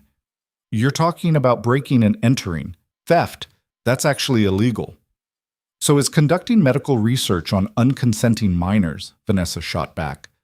Sometimes you have to break small laws to expose big ones. She's right. Vivian's voice was quiet but firm. She looked at Ethan. They've been watching Ruby, collecting data on her without your knowledge or consent. If we don't stop them, they'll keep watching. They'll watch her grow up, watch her have children, watch her grandchildren. The study never ends unless we end it. Ethan thought of Ruby's drawing, the 3 stick figures holding hands under a smiling sun. His daughter who'd dreamed of a woman who looked like Mommy, but different, probably Vanessa's doing. though he didn't want to think about how she'd gotten close enough to plant those dreams. He thought of Nora, who'd spent her life searching for the family that had been deliberately kept from her, who'd died never knowing she had two identical sisters, who'd been nothing more than a data point in someone's research. "Show me the plan," he said to Vanessa. And as the four of them huddled around Margaret's coffee table, studying building schematics and security schedules, Ethan felt the pieces of his shattered world rearranging into something new, something dangerous, something that might finally bring justice for the woman he'd lost and protection for the daughter he still had. The study had taken Nora from him. He'd be damned if he let it take Ruby too. The Hawthorne Initiative's Portland office occupied the third floor of an unremarkable building in the Pearl District, sandwiched between a yoga studio and a startup that made artisanal kombucha. Vanessa had done her homework. She spread photographs across Margaret's coffee table, exterior shots, lobby security, floor plans she'd somehow obtained through methods Ethan suspected he didn't want to know about. "Security guard in the lobby until 10 p.m., she explained, tracing a finger along the building's entrance. "After that, it's just keycard access and cameras, but the cameras are on a loop system. 47 minutes of footage, then it repeats. I've been watching for 3 weeks. Nobody monitors them in real time." "How do we get past the keycard reader?" Vivian asked. She'd positioned herself as far from Margaret as possible, her body language rigid with barely contained fury. "I have a card." Vanessa pulled a white plastic rectangle from her pocket. "Lifted it off a research assistant 2 days ago. She won't notice it's missing until Monday." Ethan studied the floor plan, his software engineer brain automatically calculating risks and failure points. "Even if we get in, how do we know where the files are? This building has 4 floors. 3rd floor, northwest corner. I followed one of their researchers from a coffee shop last week, watched where she went." Vanessa's smile was sharp. She was careless, left her laptop open while she went to the bathroom. "I saw enough to know they keep physical files in a locked room. Old school, probably because digital records can be hacked too easily." "And you think we can just walk in there and take them?"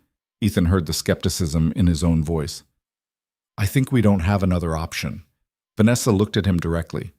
"They've been watching your daughter for 5 years, since the moment Nora died, and they lost their primary data point. Do you really want to wait for them to get bored? To decide Ruby's childhood is studied enough and they should back off?" The words hit like a fist to the gut. Ruby at 3 crying for her mother. Ruby at 5 asking why mommy couldn't come back. Ruby at 8 drawing pictures of women who looked like mommy, but different. Every milestone observed, every development cataloged by strangers with clipboards and research grants. "When?" he asked. "Tonight. Sunday morning, technically, after midnight. Lowest foot traffic, security guard goes home at 10, cleaning crew finishes by 11:30. Vanessa pulled out a watch. "We have 14 hours to prepare." Margaret had been silent through all of this, hunched in her chair like she wanted to disappear into the upholstery. Now she spoke, her voice barely above a whisper. "Let me help, please. Let me do something to make this right." "You can't make this right," Vivian said coldly. 40 years too late for that. "But I can help you break in. I worked at a manual hospital for 30 years. I know how to bypass medical building security systems. They're all built by the same company, same basic setup." Margaret sat forward, desperate. "I can get you past the locks. Make sure you don't trigger any silent alarms." Ethan watched Vivian's face, saw her warring with herself. The anger was justified, but so was the practical need for expertise. "Fine," Vivian said finally. "You help us get the files. But after that, you stay away from all of us. Deal?" Margaret's face crumpled, but she nodded. "Deal." The rest of the morning dissolved into planning. Vanessa had been preparing for this for weeks, maybe months. She produced dark clothing in various sizes, rubber gloves, small flashlights, portable hard drives for copying digital files if they found any. Ethan was simultaneously impressed and disturbed by her thoroughness. By noon, he had to leave to pick up Ruby from Linda's. The normalcy of it felt surreal. Walking back into his neighborhood, waving to Linda, accepting his daughter's enthusiastic hug while his mind churned through breaking and entering logistics. "How was the interview?"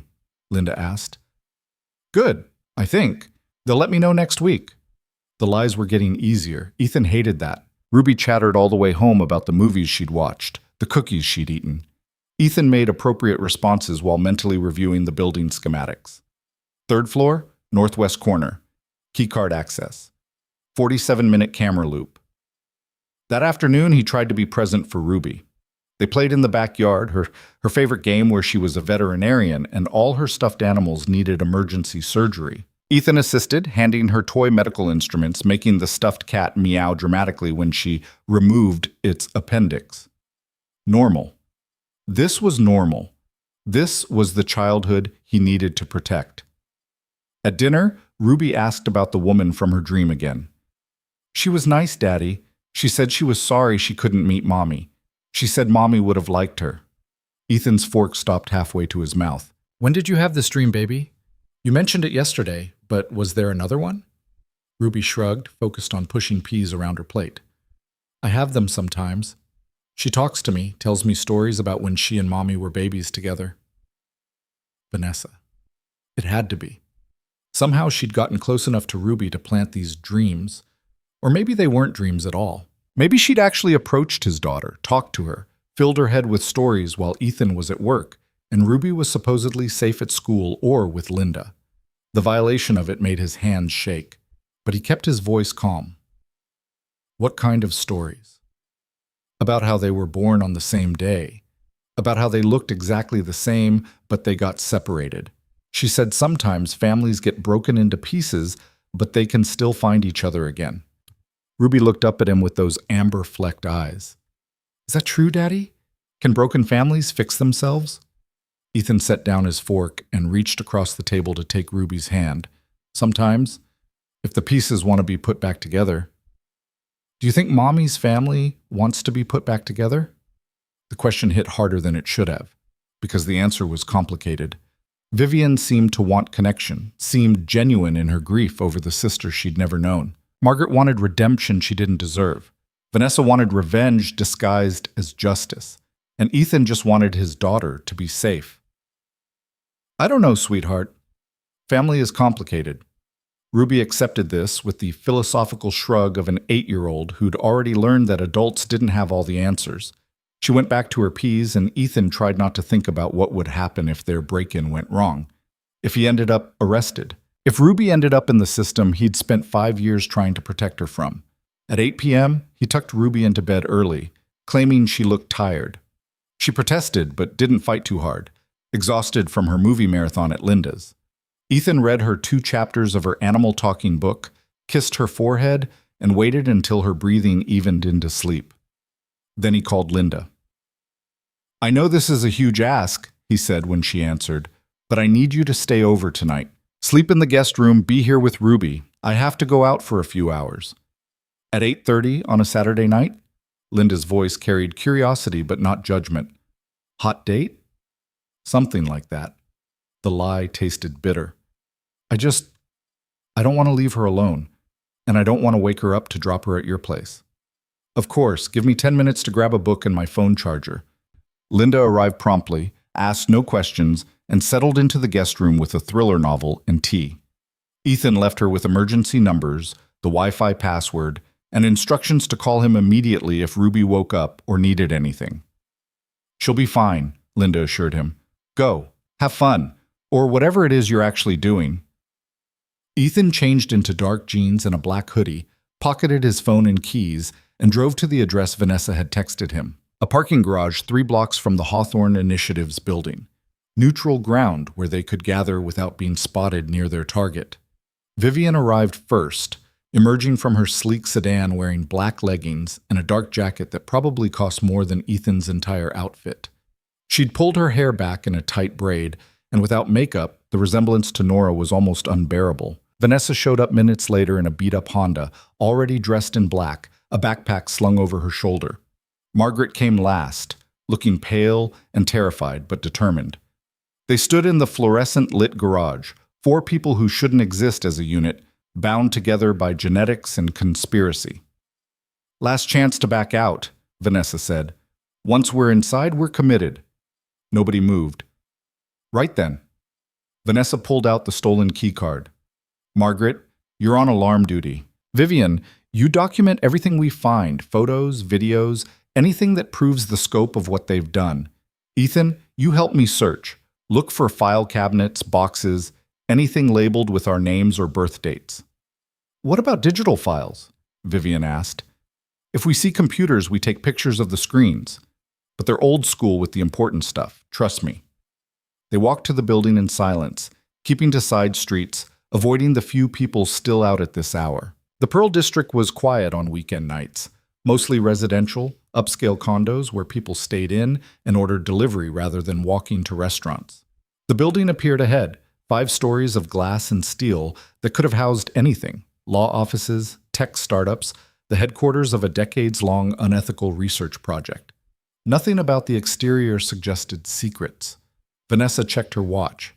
Camera loop starts in 90 seconds. Margaret, you're sure about the alarm? As sure as I can be without actually seeing the system. Margaret's hand shook as she pulled on rubber gloves. But yes, I can disarm it. They waited. Ethan counted heartbeats, watching the street for cars, for pedestrians, for any reason this plan might go sideways before they even got through the door. Now, Vanessa said. The keycard reader blinked green when she swiped it.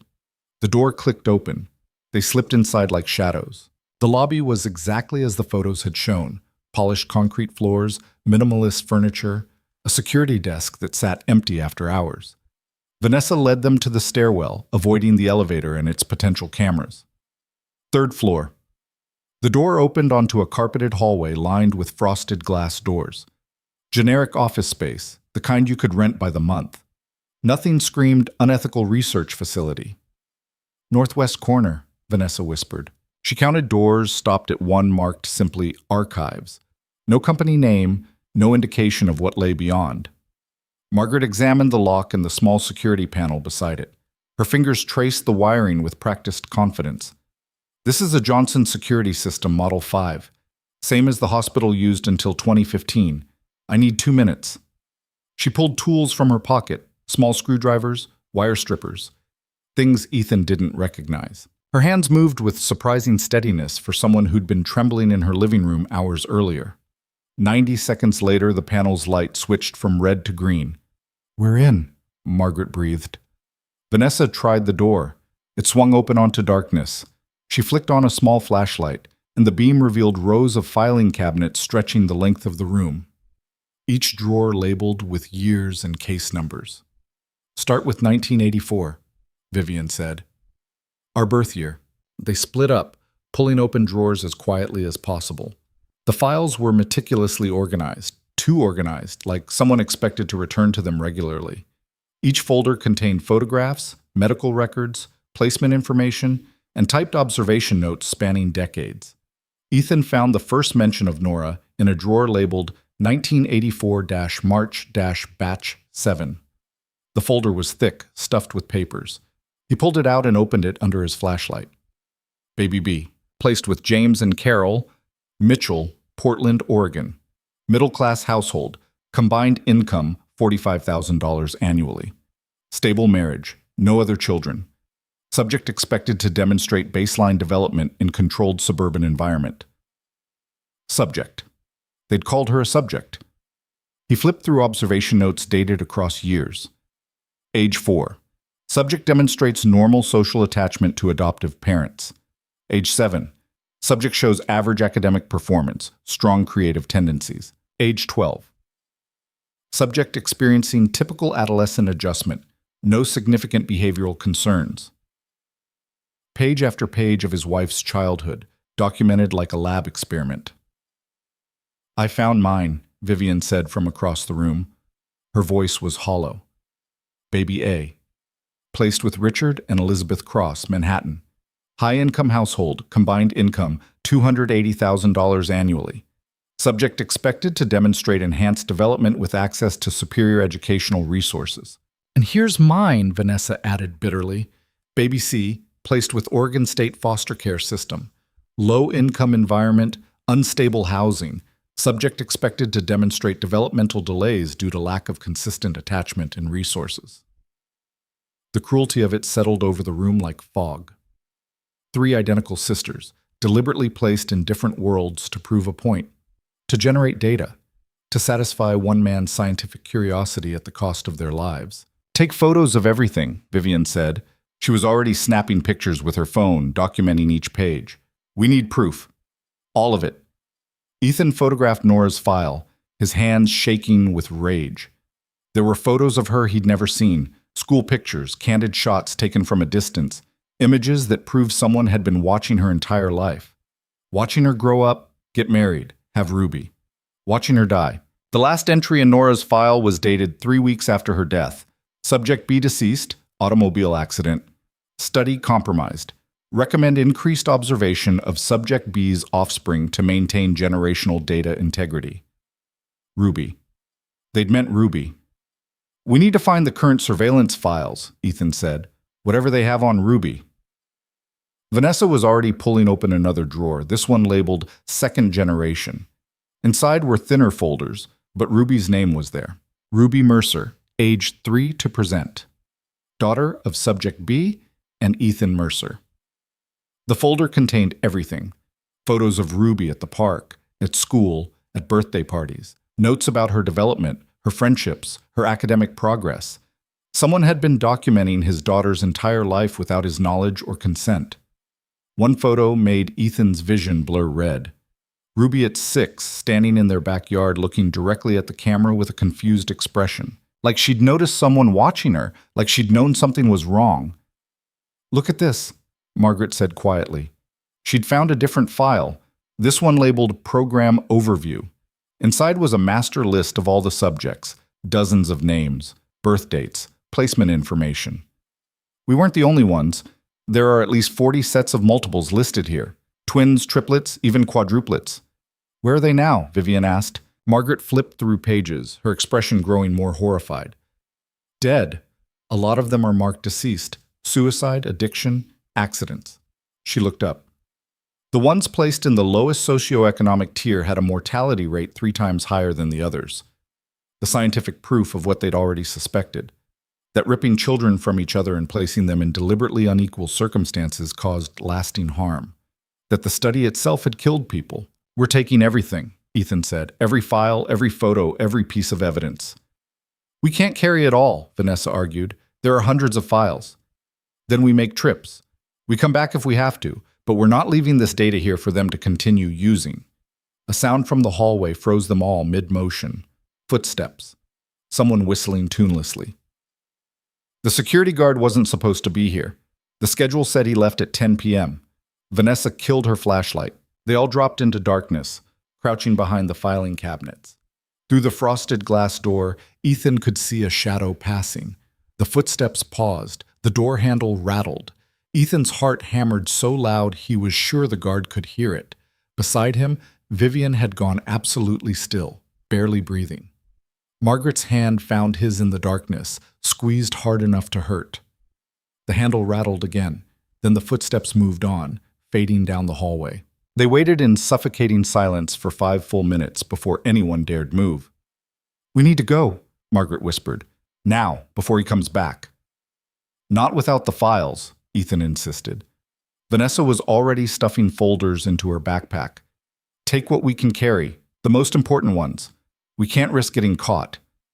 They worked frantically, grabbing files at random, prioritizing anything with their names or rubies. Vivian found a thumb drive in one of the drawers and pocketed it. Margaret discovered a locked box in the bottom drawer and used her tools to crack it open, revealing memory cards and backup drives. This might be everything, she said, scooping them into her pockets. All their digital backups in one place. Footsteps again, closer this time. The whistling had stopped. Go, Vanessa hissed. Out the back stairs. Now. They ran, abandoning stealth for speed. The back stairwell was dusty and unused, the kind meant for emergencies. Their footsteps echoed in the concrete shaft as they descended. Behind them, a shout. Hey, stop! The guard had seen them.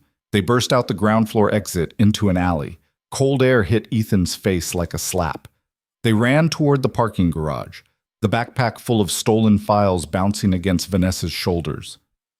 Split up, she gasped. Meet at Margaret's house. Harder for him to follow all of us. They scattered at the next intersection. Ethan ran alone, the files he'd grabbed clutched to his chest, his lungs burning. Behind him, he could hear the guard's radio crackling, calling for backup. He didn't stop running until he reached his car, fumbled the keys, threw himself into the driver's seat. His hands shook so hard it took 3 tries to start the engine. The drive back to his house took forever, and no time at all. Ethan kept checking his mirrors for police lights, for pursuit, for consequences catching up. But the street stayed dark and empty. Linda was reading in the living room when he slipped in through the front door, trying to look casual despite his racing heart and the files tucked under his jacket. "Good night?" she asked, glancing up from her book. "Productive." Ethan managed to smile. "Ruby okay?" "Slept through the whole thing. Didn't even stir when I checked on her." Relief flooded through him. "Thanks for staying. I really appreciate it." Linda gathered her things and headed home, and Ethan was finally alone with the stolen files. He spread them on the dining table, looking at his dead wife's childhood documented like a science experiment. His phone buzzed. Text from Vanessa. "Everyone out clean, meeting at M's house in 30. Ethan checked on Ruby one more time, still sleeping peacefully, completely unaware that her father had just committed multiple felonies to protect her. Then left Linda a note saying he had to run out again, emergency with a friend, would be back soon. The lies were piling up. But so was the truth, documented in the files spread across his table. Margaret's house was lit up when he arrived. Through the window, he could see Vivian and Vanessa already there, surrounded by papers. He grabbed the files from his car and went inside. They worked through the night, documenting everything. Vivian organized the papers into categories. Vanessa uploaded files to cloud storage, creating backups of the backups. Margaret made coffee and tried to stay out of the way, clearly aware she was only tolerated, not forgiven. By dawn, they had it all. Proof of the Hawthorne Initiative's decades-long study, names of researchers, financial records showing who'd funded the project, and most importantly, evidence of the harm caused, the mortality rates, the developmental damage, the lives destroyed in pursuit of academic answers. "What now?" Ethan asked as the first light grayed the windows. "Now we give it to a journalist," Vivian said. "Someone who can't be bought or silenced. We make this public." "And then?" Margaret's voice was small, hopeful. "After this is over?" Vivian looked at her with eyes that held no warmth. "Then you live with what you did, and we live with what was done to us. Separately." Margaret's face crumpled, but she nodded. "I understand." Ethan gathered the files, preparing to leave, to go home to Ruby, to hold her and promise her that the watching was over, that she could just be a kid now, not a research subject. But Vanessa stopped him at the door. "There's one more thing you should know. About Nora's accident." Something in her voice made Ethan's blood run cold. "What about it?" "I found a file, buried in the archives, separate from her main folder." Vanessa pulled out a single sheet of paper. Traffic camera footage from that night. The Hawthorne Initiative had it pulled, had it analyzed. Why would they do that? Because they wanted to know if it was really an accident. Vanessa handed him the paper. It was a traffic analysis report, dense with technical language. But one sentence stood out, highlighted in yellow. "Based on vehicle trajectory and timing analysis, collision appears consistent with deliberate vehicular interception rather than intoxicated driving pattern." The room spun. "They're saying someone killed her on purpose?" "I'm saying the drunk driver story might have been a cover. I'm saying Nora's death might have been convenient for someone who wanted to see how grief and single parenthood would affect you and Ruby long term." Vanessa's eyes were hard. "I'm saying this study might have killed your wife." Ethan couldn't breathe. The files slipped from his hands, scattering across Margaret's floor. Vivian was suddenly at his side, steadying him, but he barely felt her touch. If Nora hadn't died in a random accident, if someone had killed her deliberately to generate data, to observe outcomes, to further their research, then everything he'd survived in the last 5 years, the grief, the single parenthood, Ruby growing up without her mother, all of it had been manufactured, orchestrated. "We're going to burn them down," he said, his voice coming from somewhere deep and cold. "The Hawthorne Initiative. Everyone involved, everyone who knew. We're going to destroy them." Vivian's hand tightened on his shoulder. "Yes, we are." And standing in Margaret's living room as dawn broke over Portland, surrounded by the documented evidence of decades of cruelty, Ethan finally understood what Vanessa had known all along. This wasn't just about exposing the truth. It was about making sure that everyone who'd treated them like lab rats, who'd killed Nora for data, who'd watched Ruby like she was nothing more than a generational variable, everyone who'd participated in this obscene experiment paid the price. The study had stolen his wife, but it wouldn't take anything else.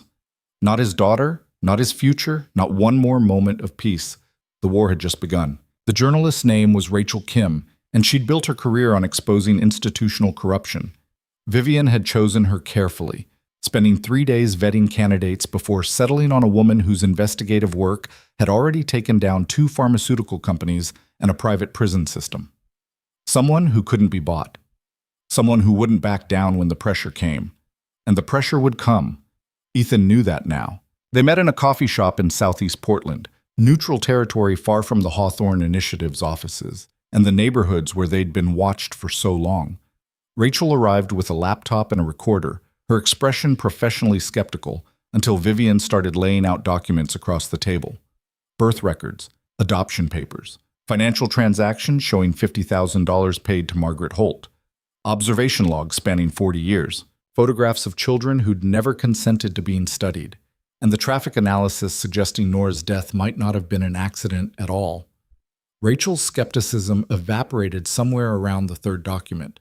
By the time Vivian pulled out the master list of 40 sets of multiples, the journalist's hands were shaking. "This is massive," she breathed.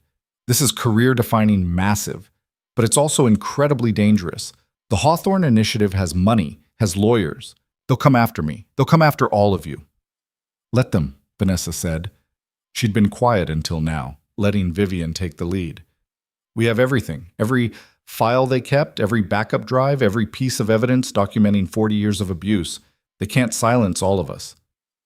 "They killed my wife," Ethan added quietly. "Maybe. Probably. I need to know for sure, and I need everyone to know what they did." Rachel looked at him, and something in her expression softened. "I'll need time to verify everything. Cross-reference the documents, reach out to other subjects if any are willing to talk. This could take weeks." "We don't have weeks," Vivian said. "They know we broke in. They know files are missing. Every day we wait is a day they have to bury evidence, to cover their tracks, to disappear the research that's still active." "Then I'll work fast." Rachel started photographing documents with her phone. "But I need you to understand. Once this goes public, your lives will never be private again. You'll be the face of this story. People will dig into everything about you." Ethan thought of Ruby, safe at home with Linda, probably eating pancakes and watching cartoons, completely unaware that her father was about to make her part of a national news story. "She deserves to grow up without being watched," he said. "Whatever it costs, that's worth it." Rachel nodded and kept photographing. They spent 6 hours in that coffee shop, going through every document, every piece of evidence. Rachel asked pointed questions, poked holes in their timeline, demanded proof for every claim. By the time they left, Ethan's head was pounding and his coffee had gone cold 3 times over. 2 weeks, Rachel promised. "I'll have the first article ready in 2 weeks. After that, I'll release them in a series. Keep the pressure on, keep the story alive." 2 weeks felt like an eternity. 2 weeks of waiting, of looking over their shoulders, of wondering if the Hawthorne Initiative would strike first. But they didn't have another choice. Ethan drove home in the late afternoon sunlight, exhausted beyond measure. He'd been awake for nearly 36 hours, running on adrenaline and bad coffee.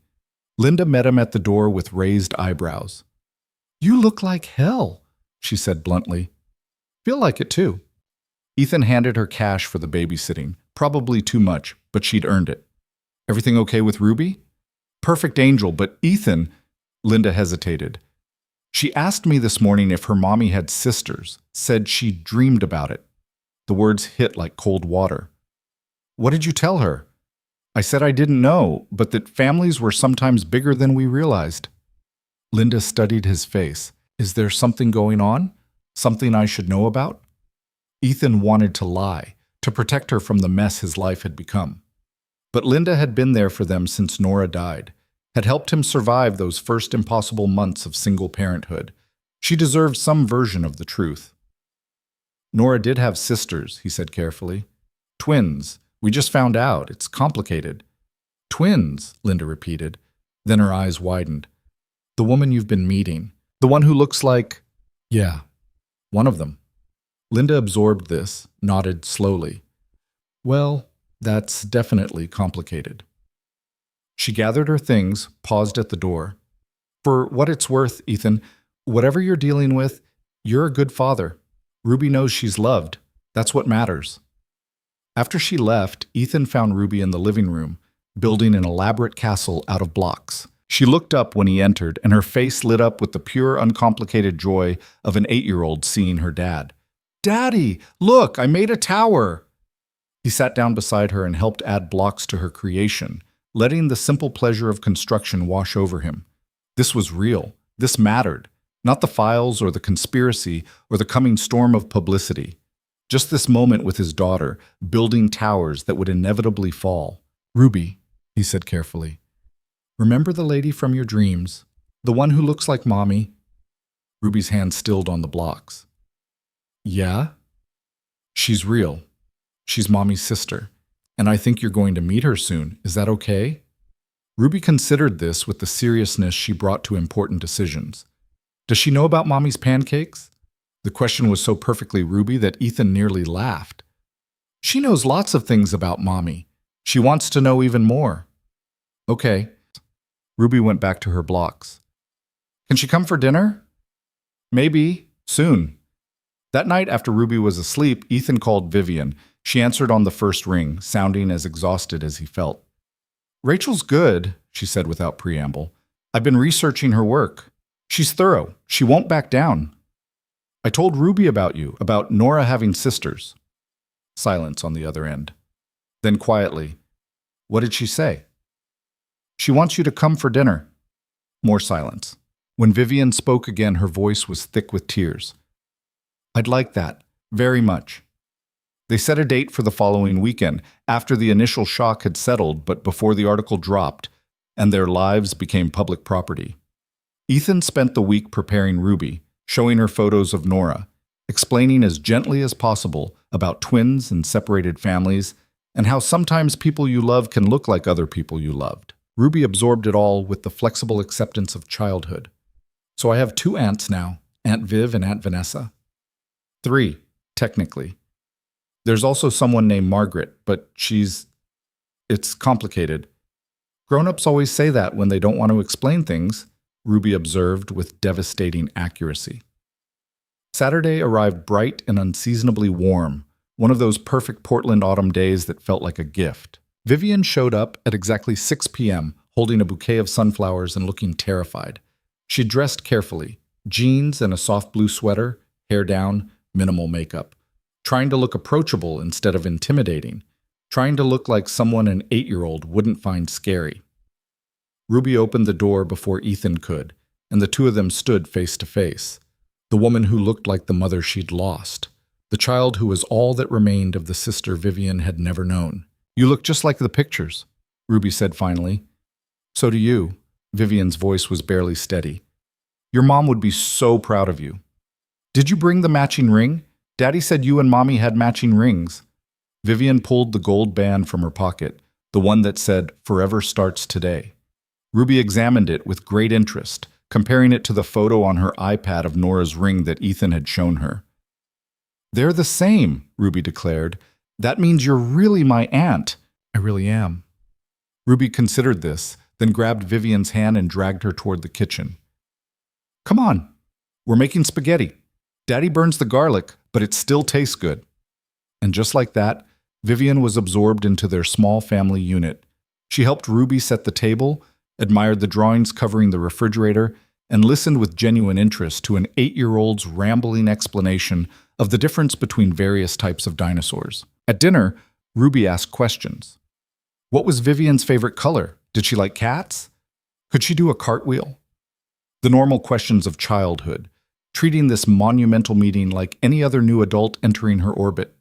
Vivian answered each one seriously, and Ethan watched something in her soften with every interaction. The corporate ice queen melted, replaced by someone tentative and hopeful and almost desperate to connect. After dinner, Ruby wanted to show Vivian her room. Ethan hung back, giving them space, listening to his daughter's voice echo down the hallway as she explained her stuffed animal collection and the mobile of planets hanging above her bed. When they came back downstairs, Ruby was holding Vivian's hand like it was the most natural thing in the world. "Aunt Viv said she'll teach me how to braid hair," Ruby announced. "Can she come back next weekend?"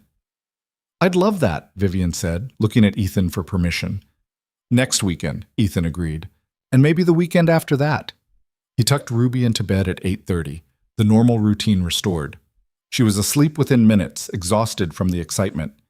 When Ethan came back downstairs, Vivian was standing in the living room, looking at the photos on the mantel. She'd picked up the picture of Nora in the garden, the one taken 2 months before she died. "She looks happy," Vivian said softly. She was. That was a good day. "I'm jealous of you." The admission came quiet but honest. "You had her. You knew her. You got to love her and be loved back. I just have stolen files and secondhand stories." Ethan moved to stand beside her, looking at Nora's captured smile. "I can tell you more stories, as many as you want to hear. And Ruby, she's so much like Nora. The way she laughs, the way she approaches the world like it's full of possibilities. You'll see it the more time you spend with her." "She called me Aunt Viv." "She did." "I've never been anyone's aunt before." Vivian set the photo down carefully. "I've never been anyone's anything, really. Just a colleague, just a competitor, just someone moving through the world alone." "You're not alone anymore?" The words surprised Ethan even as he said them. But they were true. Somewhere in the chaos of the last week, Vivian had stopped being the stranger with his dead wife's face and become something else. Family, maybe, or the beginning of it. Vivian turned to look at him, and in the soft lamplight, Ethan saw past the resemblance to Nora. Saw the differences he'd started cataloging without meaning to. The way Vivian held herself more carefully, moved more deliberately. The way her smiles came slower but lasted longer. The way she listened like every word mattered. "I should go," she said, but didn't move. "You could stay. For coffee. We could talk more about—" Ethan gestured vaguely. "Everything." So she stayed. They sat on the couch with coffee neither of them really wanted, and Vivian asked him to tell her about Nora. Not the big moments, but the small ones. The morning rituals and inside jokes. The way Nora sang in the shower and left post-it notes with terrible puns around the house.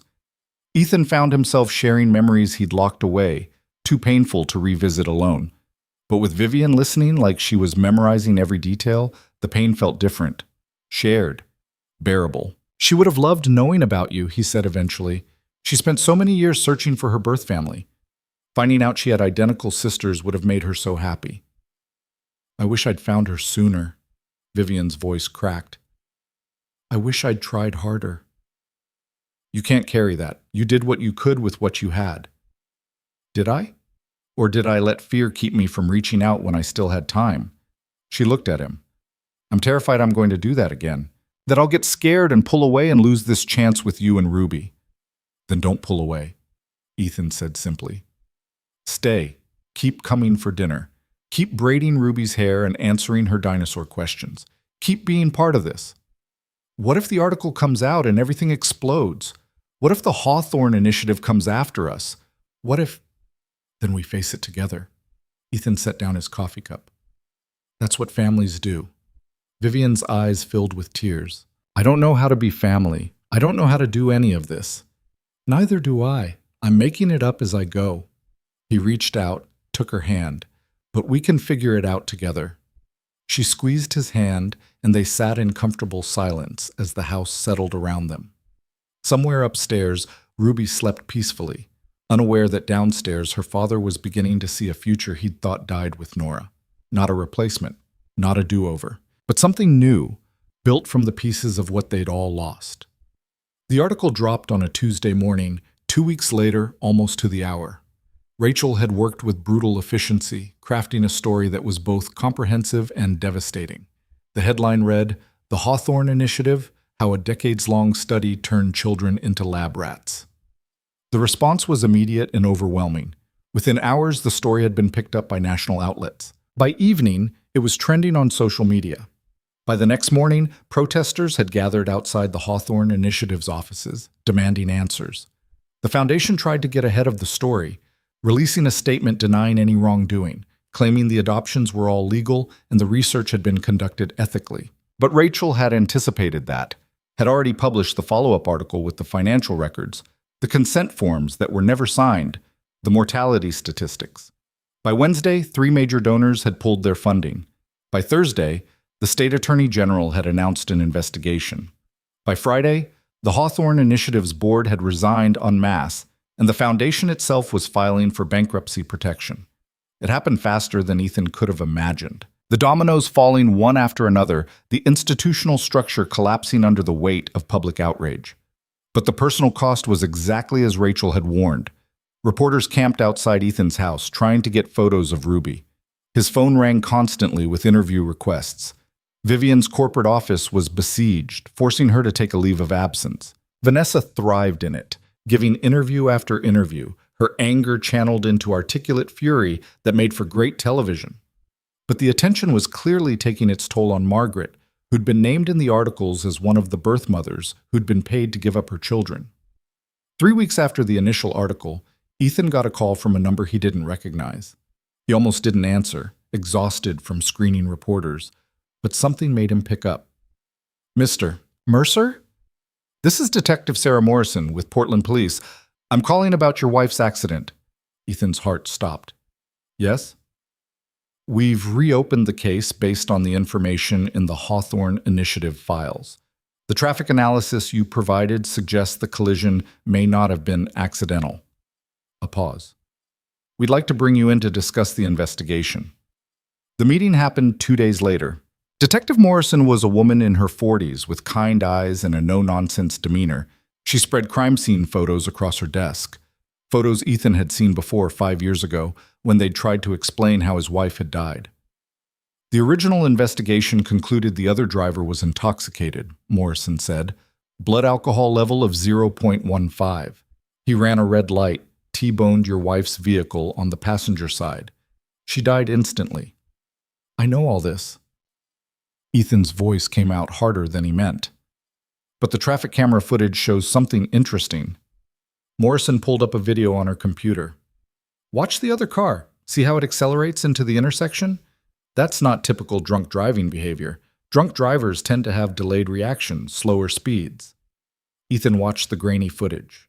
Watched Nora's sedan enter the intersection on a green light. Watched the other car come from the left, speeding up, aiming for the exact point of impact.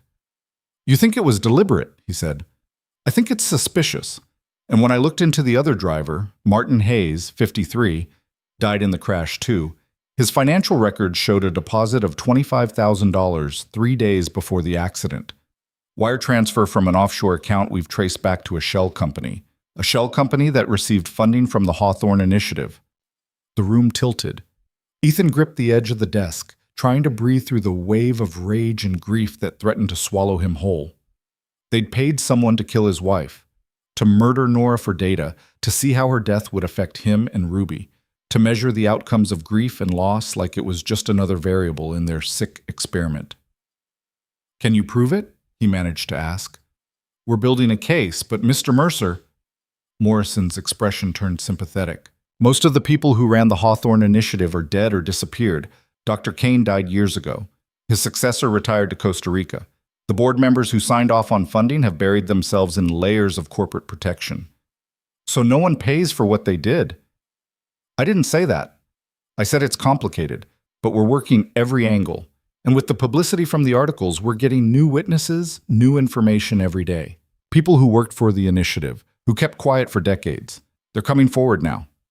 Ethan left the police station feeling hollowed out. The confirmation that Nora's death had been deliberate, that someone had been paid to kill her, made the loss fresh again. Raw. He drove to Vivian's apartment without consciously deciding to. She answered the door in sweatpants and a t-shirt, clearly not expecting company. "They murdered her," he said without preamble. "The police confirmed it. The Hawthorne Initiative paid someone to kill Nora." Vivian's face went pale. She pulled him inside, guided him to the couch, and just held him while he fell apart. Ethan hadn't cried like this since the funeral, great racking sobs that felt like they were tearing him in half. When he could finally breathe again, Vivian was still there, still holding him. "They're going to pay," she said quietly. "Everyone involved. We'll make sure of it." The detective said most of them are gone. Dead or disappeared. Then we find the ones who are left. We keep telling the story until there's nowhere for them to hide. Vivian pulled back to look at him. Rachel's already working on the next article. About the suspicious deaths, about the children who didn't survive the study. We're not done exposing them yet. The next 3 months were a blur of court appearances, depositions, and media coverage. The state attorney general filed criminal charges against 2 former Hawthorne Initiative researchers who'd stayed in Oregon. A class action lawsuit was organized by parents and survivors, demanding compensation for decades of unauthorized surveillance and experimentation. Vanessa became the face of that lawsuit, her testimony about the trauma of foster care while her sisters lived in comfort making national headlines. The case was expected to take years, but the publicity alone had already begun to change adoption laws, to strengthen oversight of research involving children. Through it all, Vivian kept showing up for dinner every weekend. She learned to braid Ruby's hair, to help with homework, to navigate the complicated terrain of being an aunt to a child who desperately needed family. And slowly, carefully, she and Ethan built something that looked like friendship. Then one Saturday evening in early spring, after Ruby had gone to bed, Vivian didn't immediately leave. She stood in the kitchen helping Ethan clean dishes, and he was acutely aware of her presence beside him. The way she moved, the way she laughed at his terrible jokes, the way she'd become essential to his weekly routine. "Ruby asked me today if you were my girlfriend," Vivian said suddenly. Ethan nearly dropped the plate he was washing. "What did you tell her?" "I said no, that we were friends, family." Vivian set down the dish towel. "But Ethan, I need to tell you something, and I need you to be honest with me about whether it changes things between us." He turned off the water, giving her his full attention. "Okay. I'm in love with you." The words came out in a rush, like she'd been holding them back for too long. "I know that's probably horrible to hear. I know I have Nora's face, and that must make this so much more complicated. But I can't keep pretending I don't feel this way." Ethan stood very still, processing this confession. His first instinct was to deny it, to say she was just displaced grief, to protect them both from this impossible complication. But that would be a lie.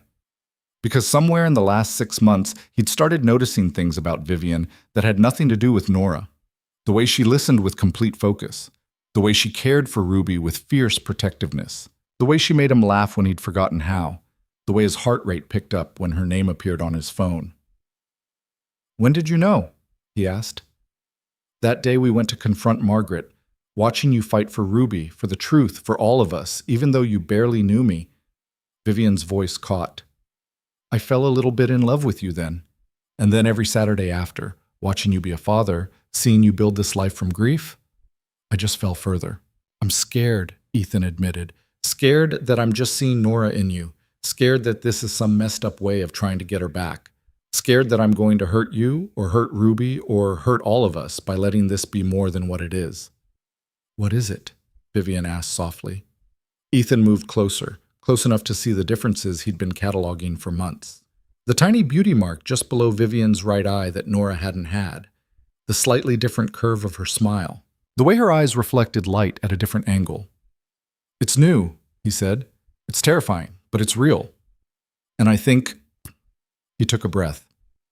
"I think I've been falling in love with you too. Not because you remind me of Nora, but because you're you, because you show up, because you care about my daughter like she's your own. Because when I think about the future, you're in it." Vivian's eyes filled with tears. "Are you sure? Because Ethan, if you're not ready, if this is too soon or too complicated." He kissed her, gentle and brief, just enough to stop the spiral of doubt. When he pulled back, Vivian was looking at him with wonder and fear and hope all mixed together. "I'm not sure of anything," he said honestly, "except that I want to try. If you do." "I do." She laughed, watery and bright. "I really do." They took it slowly after that, careful not to rush, mindful of Ruby's feelings and the complicated grief that still lived in both of them. But gradually, Vivian's presence in their home shifted from family friend to something more. She started staying later on Saturday nights, started keeping a toothbrush in the bathroom, started being there for the ordinary moments, not just the special occasions. Ruby noticed, of course, asked direct 8-year-old questions about whether Aunt Viv was going to be her new mom. Ethan and Vivian navigated those conversations carefully, assuring her that no one would ever replace Nora, but that loving new people didn't mean forgetting the people who came before. A year after the first article dropped, the Hawthorne Initiative was officially dissolved. Most of their assets had been seized to fund the class action settlement. The two researchers who'd been charged pleaded guilty to fraud and conspiracy, receiving suspended sentences and permanent bans from research involving human subjects. It wasn't enough, would never be enough to balance the scales for what they'd done, but it was something. Vanessa had moved to Portland by then, using her settlement money to start a nonprofit focused on adoption reform and protecting children in research studies. She and Vivian had developed a tentative relationship, still prickly around the edges, but learning to be sisters. Margaret remained on the periphery, never quite forgiven but no longer actively pushed away. She sent Ruby birthday cards and Christmas presents, always signed, "From Margaret, never Grandma." Maybe someday the relationship would heal, maybe it wouldn't. Either way, the choice belonged to Ruby as she grew older. On a Saturday in late summer, Vivian moved into Ethan's house officially. Ruby helped her unpack, chattering excitedly about which closet space Aunt Viv could use, which drawer in the bathroom would be hers. It felt right in a way Ethan hadn't expected, not replacing what he'd had with Nora, but building something new from the foundation of loss. That evening, after Ruby was asleep, they sat on the back porch with wine and watched fireflies drift through the yard. Vivian had her head on Ethan's shoulder, and he could feel the steady rise and fall of her breathing. "Do you think Nora would be okay with this?" Vivian asked quietly. "With us?" Ethan thought about the woman he'd loved, who'd spent her life searching for families she'd never known, who'd always said that love wasn't finite, that there was always room for more people in your heart. "I think she'd be happy you found each other," he said. "I think she'd want you to have the family you both deserved. I wish I'd known her." "So do I. But Vivian," he turned so he could see her face in the porch light. "You knowing me, knowing Ruby, being part of our lives, that's its own kind of knowing her. She lives in us. In Ruby's laugh and my terrible cooking and the way we both put too much syrup on pancakes." Vivian smiled through tears. "Ruby told me yesterday that she thinks she has two moms, one in heaven and one here with you." I didn't know what to say. "What did you say?" "I said she was lucky to be loved by so many people, and that her mom in heaven would be proud of the person she's becoming." That was perfect. They sat in comfortable silence as the summer evening deepened into night. Inside, Ruby slept peacefully, safe and loved, and no longer being watched by strangers with clipboards. The Hawthorne Initiative was gone. The study was over. They'd won as much as anyone could win against institutional cruelty and lost years. But more than that, they'd found each other. Ethan and Vivian and Ruby, building a family from the pieces of grief and loss. Not forgetting Nora, never forgetting, but making room for new love alongside the old. 3 months later, on an ordinary Sunday morning, Ethan found Ruby and Vivian in the kitchen making pancakes. Ruby was standing on a step stool, wielding a spatula with dangerous enthusiasm. Vivian was coaching her through the flip, laughing when the pancake landed half on the plate and half on the counter. "Daddy," Ruby called when she saw him. "Look, Aunt Viv taught me the flip." "I see that. Very impressive." Vivian caught his eye over Ruby's head, and the look that passed between them held everything they'd built together. Trust, partnership, love that had grown slowly and carefully in the shadow of loss. Later that day, they drove to the cemetery. It had become a monthly ritual, bringing fresh flowers to Nora's grave, telling her about Ruby's accomplishments, about the life continuing without her, but never forgetting her. Ruby ran ahead to place the flowers, and Ethan and Vivian walked slowly behind her, hands linked. "Do you ever feel guilty?" Vivian asked. "About being happy?" "Every day," Ethan admitted. "But I also think that's exactly what she would have wanted. For all of us to be happy. To find each other. To build something good from something terrible." They reached the gravestone.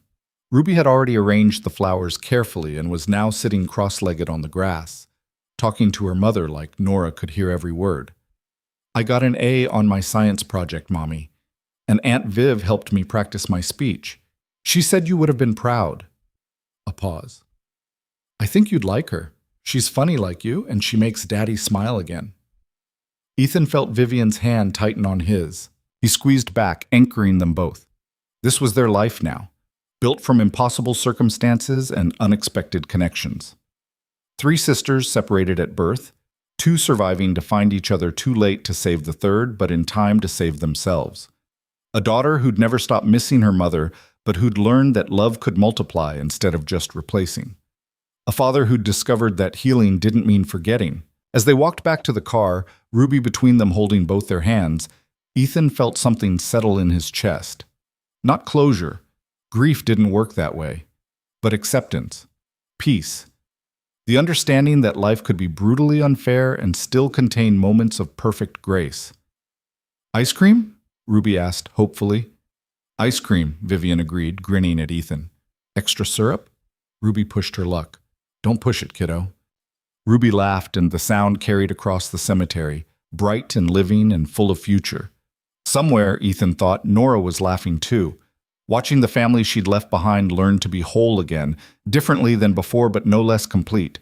They'd been broken into pieces by forces beyond their control, but they'd found each other anyway, had chosen to build connection instead of dwelling in isolation, had turned a decades-long study designed to measure suffering into a story about resilience and love. The Hawthorne Initiative had wanted to prove that environment shaped destiny, that identical genetics could produce vastly different outcomes based on circumstances. But they'd missed the most important variable, the one thing that couldn't be measured or predicted or controlled: the human capacity for love, for connection, for choosing family over and over again, even when genetics and circumstance and the cruelty of strangers tried to keep you apart. As Ethan drove his family toward ice cream in an ordinary Sunday afternoon, he thought about the long road that had brought them here, the pain and loss and impossible revelations, the conspiracy that had cost Nora her life but had ultimately brought her sisters together. He thought about Ruby in the back seat, singing off-key to the radio just like her mother used to. About Vivian beside him, no longer a ghost or a replacement, but simply herself, the woman he'd chosen to build a future with. And he thought about Nora, who'd spent her whole life searching for the family that had been kept from her, who'd never found her sisters in life but had, in her own way, brought them all together after death. The story that had started in a boardroom with a termination notice and a face that shouldn't exist had ended here, in a car full of laughter and love and the promise of ice cream, in a family that chose each other across genetics and grief and the long shadow of institutional cruelty.